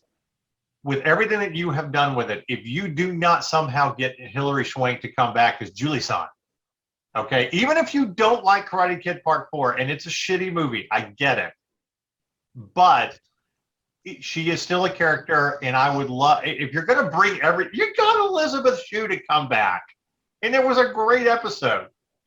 Bring Hilary Swank back. Come on. So anyway, Cobra Kai season 4 ended up at number 7, and the number 6, Falcon and the Winter Soldier. Jesus Christ, I forgot that was this year. God. No. Well, it's like last February. Yeah. Year. Well, that's when we launched our podcast. We were starting reviewing Falcon and the Winter Soldier. Here's the thing. All 4 of the Marvel shows ended up in our top 10 list. I mean, we're a nerd show, so it was, bound to happen. I was actually kind of surprised that was rated the lowest based on how everybody voted. So that ended up at number 6. Definitely enjoyed it. Was great. Hawkeye ended up at number 5. And I was kind of surprised by that. I liked Hawkeye. I did. Actually, out of the 4 that came out last year, Hawkeye was by far my favorite. Yeah, that's the one I've yet to finish. I've gotten like 2 episodes in. I loved Hawkeye. It's my second favorite, but I liked Loki more, to be honest. But I was pleasantly surprised by how good Hawkeye was. And Haley Stansfield is a great Kate Bishop. I loved how they introduced her. And but if nothing else, and yes, sorry, Chad, spoiler, bringing Kingpin back. Oh, I know. Don't worry about it. Yeah, that got ruined a long time ago. I knew about that. Yeah, so that had to happen. And that was, by the way, that was my favorite cameo of No Way Home was Matt Murdock. Yes. No shit. I knew. You know what? Thank you for reminding me. We didn't say that when we were talking about, but yeah, God, that was a fantastic cameo. So, And now that Kingpin's in, that like there's got to be a Spider-Man and Matt Murdock team up to go after Kingpin. You think? yeah. You know, I want to share this story. When we talk about shows. Yes, we are fanboys.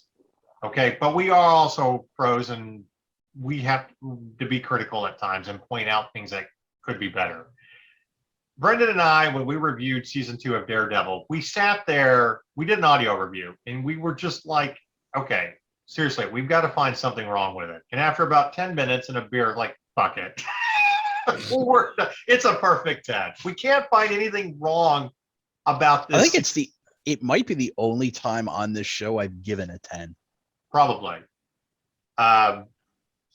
You and Alex are not very generous with those. I mean, it's got to be really, really good.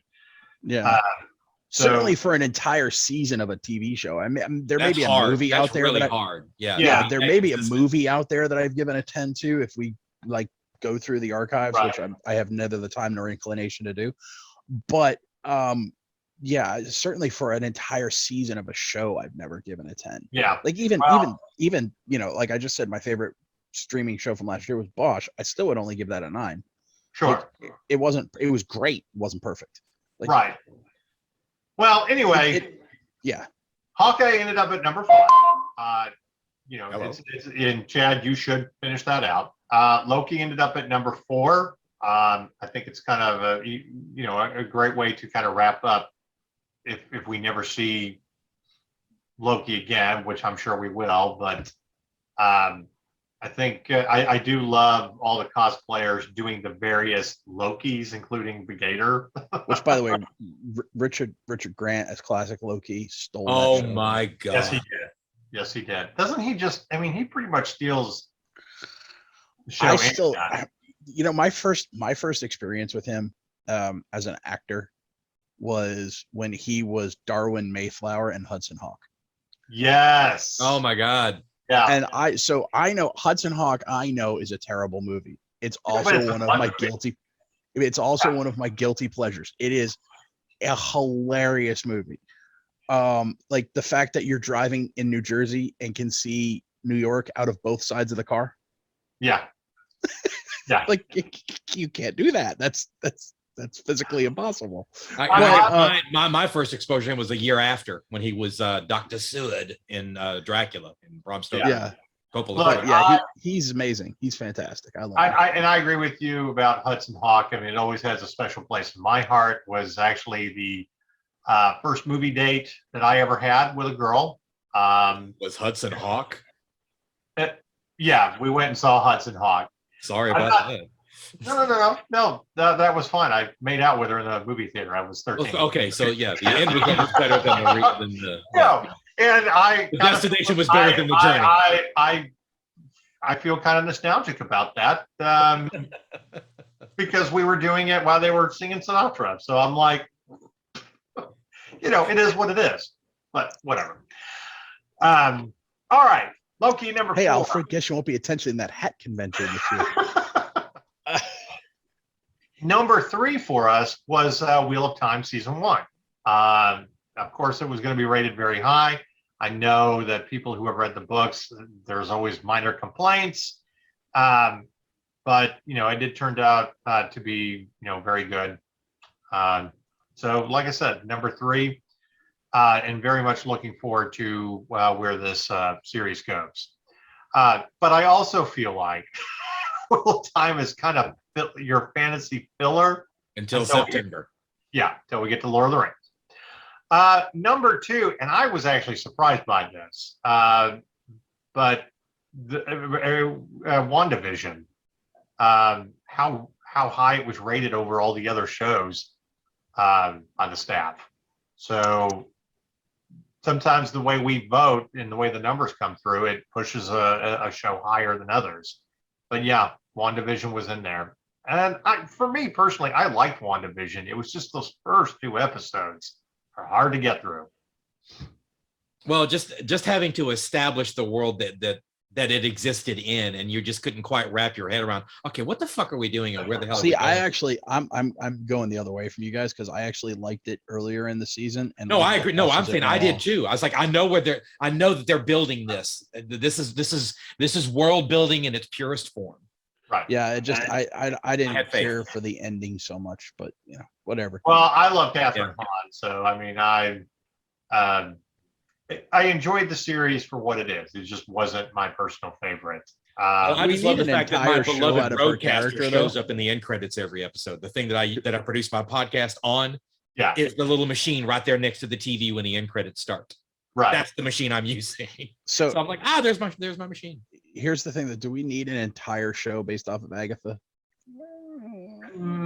Again, this is Disney Plus. You're going to get filler while you wait for other things. So that's going to happen. Hey, do we need to make a Percy Jackson show on Disney Plus? No. No. But Do we need an entire movie based on Shang-Chi? Maybe not, but I'm glad we got it. Yeah. I also look at Disney Plus as I thought the Turner and Hooch series was kind of cute. If you like that movie and its connections to the movie, I'm also not surprised that they canceled it after one season. And the Mighty Ducks, I thoroughly enjoyed how they brought that back with Emilio Estevez. But if he's not going to be in season 2, I don't care, and I won't be watching it. So it's like you're going to continue with this series and them having Josh Duhamel rather than Emilio Estevez. Right, and it's like I don't care. Yeah. Which, by the way, his career has died. Like, whatever happened, like he for a while there, like he had that Las Vegas show, and then he was in Transformers, and then he went away. Then he broke up with Fergie, and I guess that's what killed his career. Right. Well, anyway, the number one show that we voted on, our all-time favorite TV show from 2021, and it shouldn't be any surprise, The Witcher Season 2. And a few people gave it a perfect 10. I didn't quite give it a perfect 10, but it was almost there. And it's just absolutely amazing.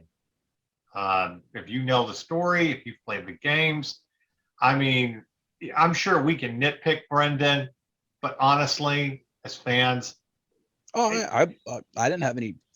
I mean, once again, I didn't give it a 10, but I mean, that's me.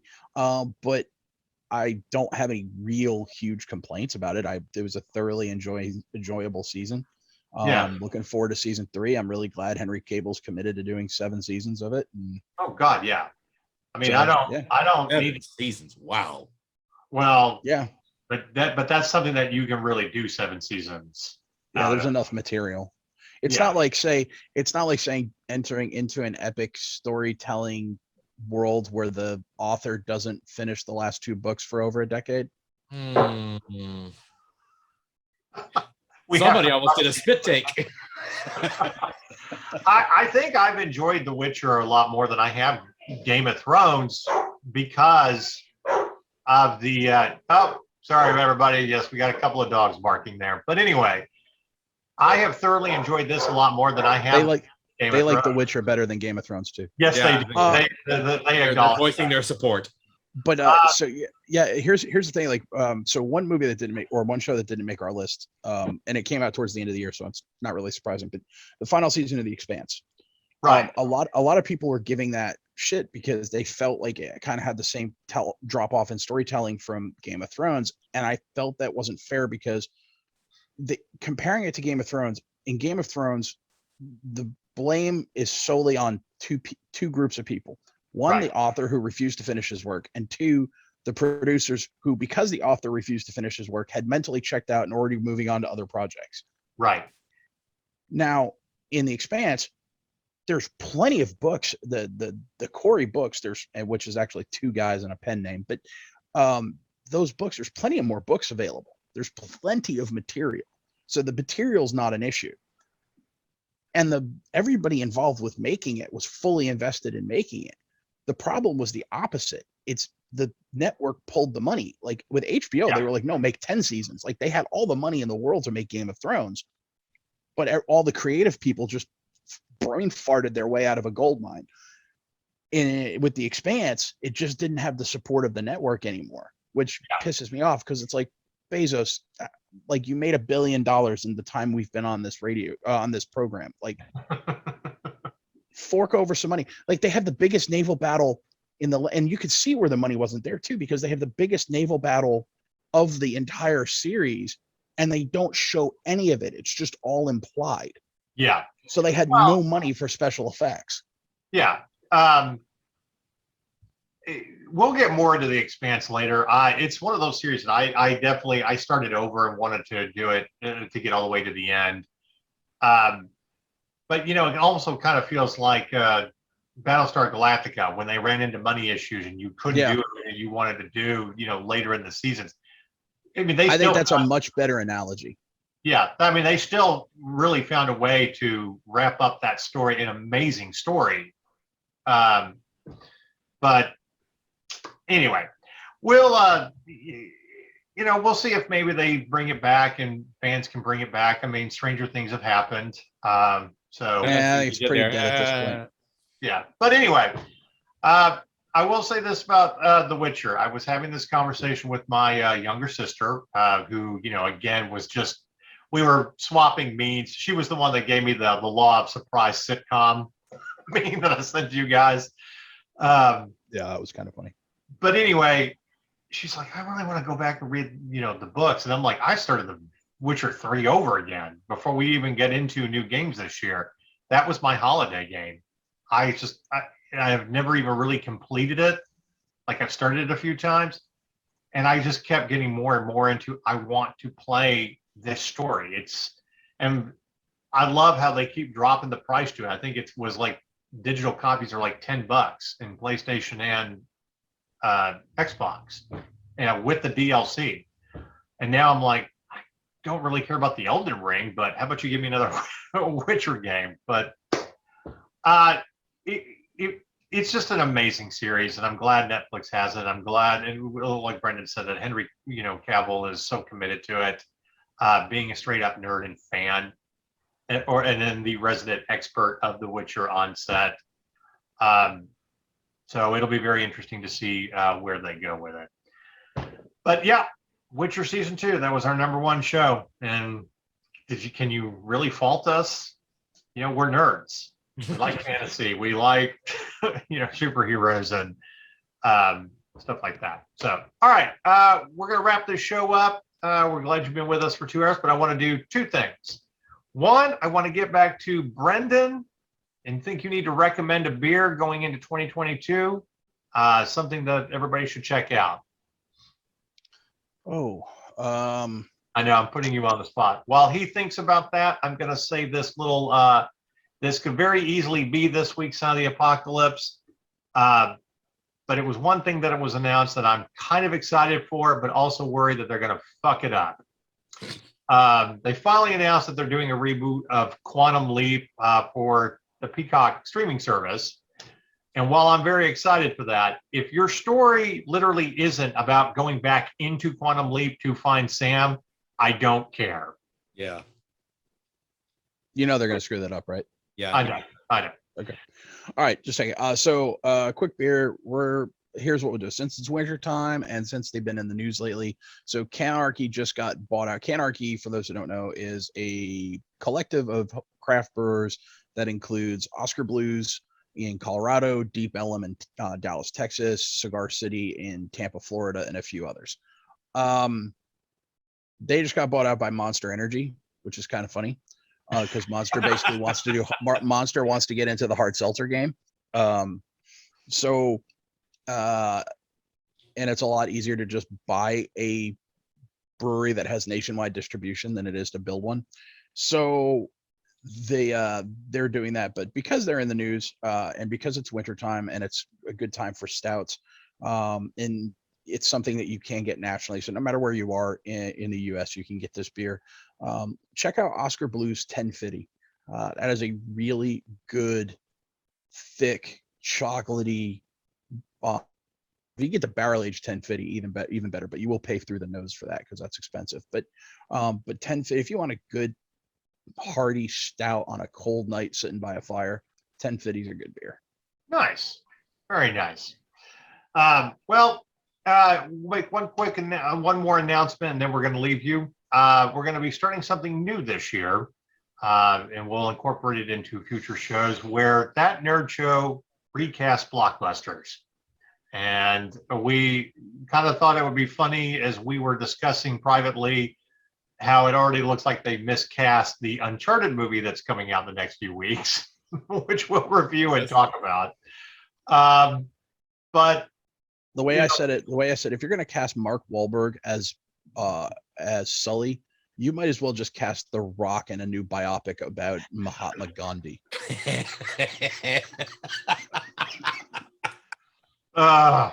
So we'll give you our thoughts on this movie, which I don't expect us to rate it very high.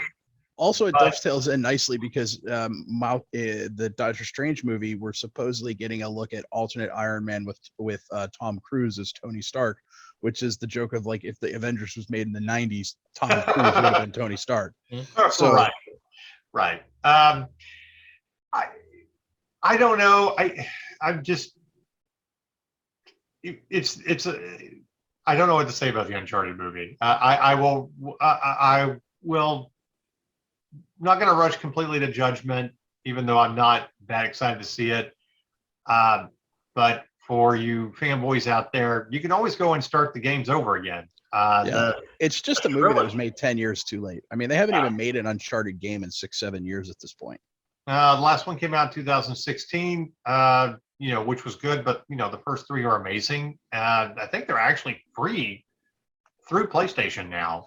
They're getting ready to do that remastered collection. That it's already well, I know they were doing that and they were incorporating like the legacy game and everything, but I think that's more or less for Uncharted 4. But they did the remastered of the first three games for the PlayStation 4, and I think it's free. They made it free, which you have no excuse not to own it.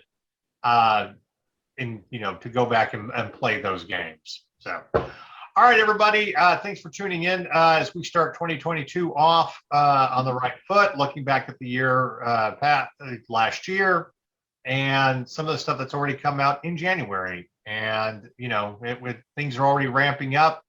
Looks like it's going to be a better year than last year, although last year didn't set the bar too high.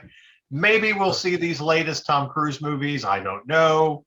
But I'm actually really looking forward to it. I'm not a Jared Leto fan, but I'm actually really looking forward to Mobius because from the looks of the trailers, it looks like Sony actually paid attention. Yeah. Well, and that one is coming up very shortly as well.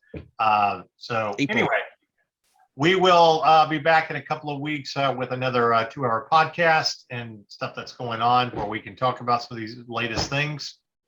But until then, it is time to say goodbye. Bye, everybody. Take care, folks.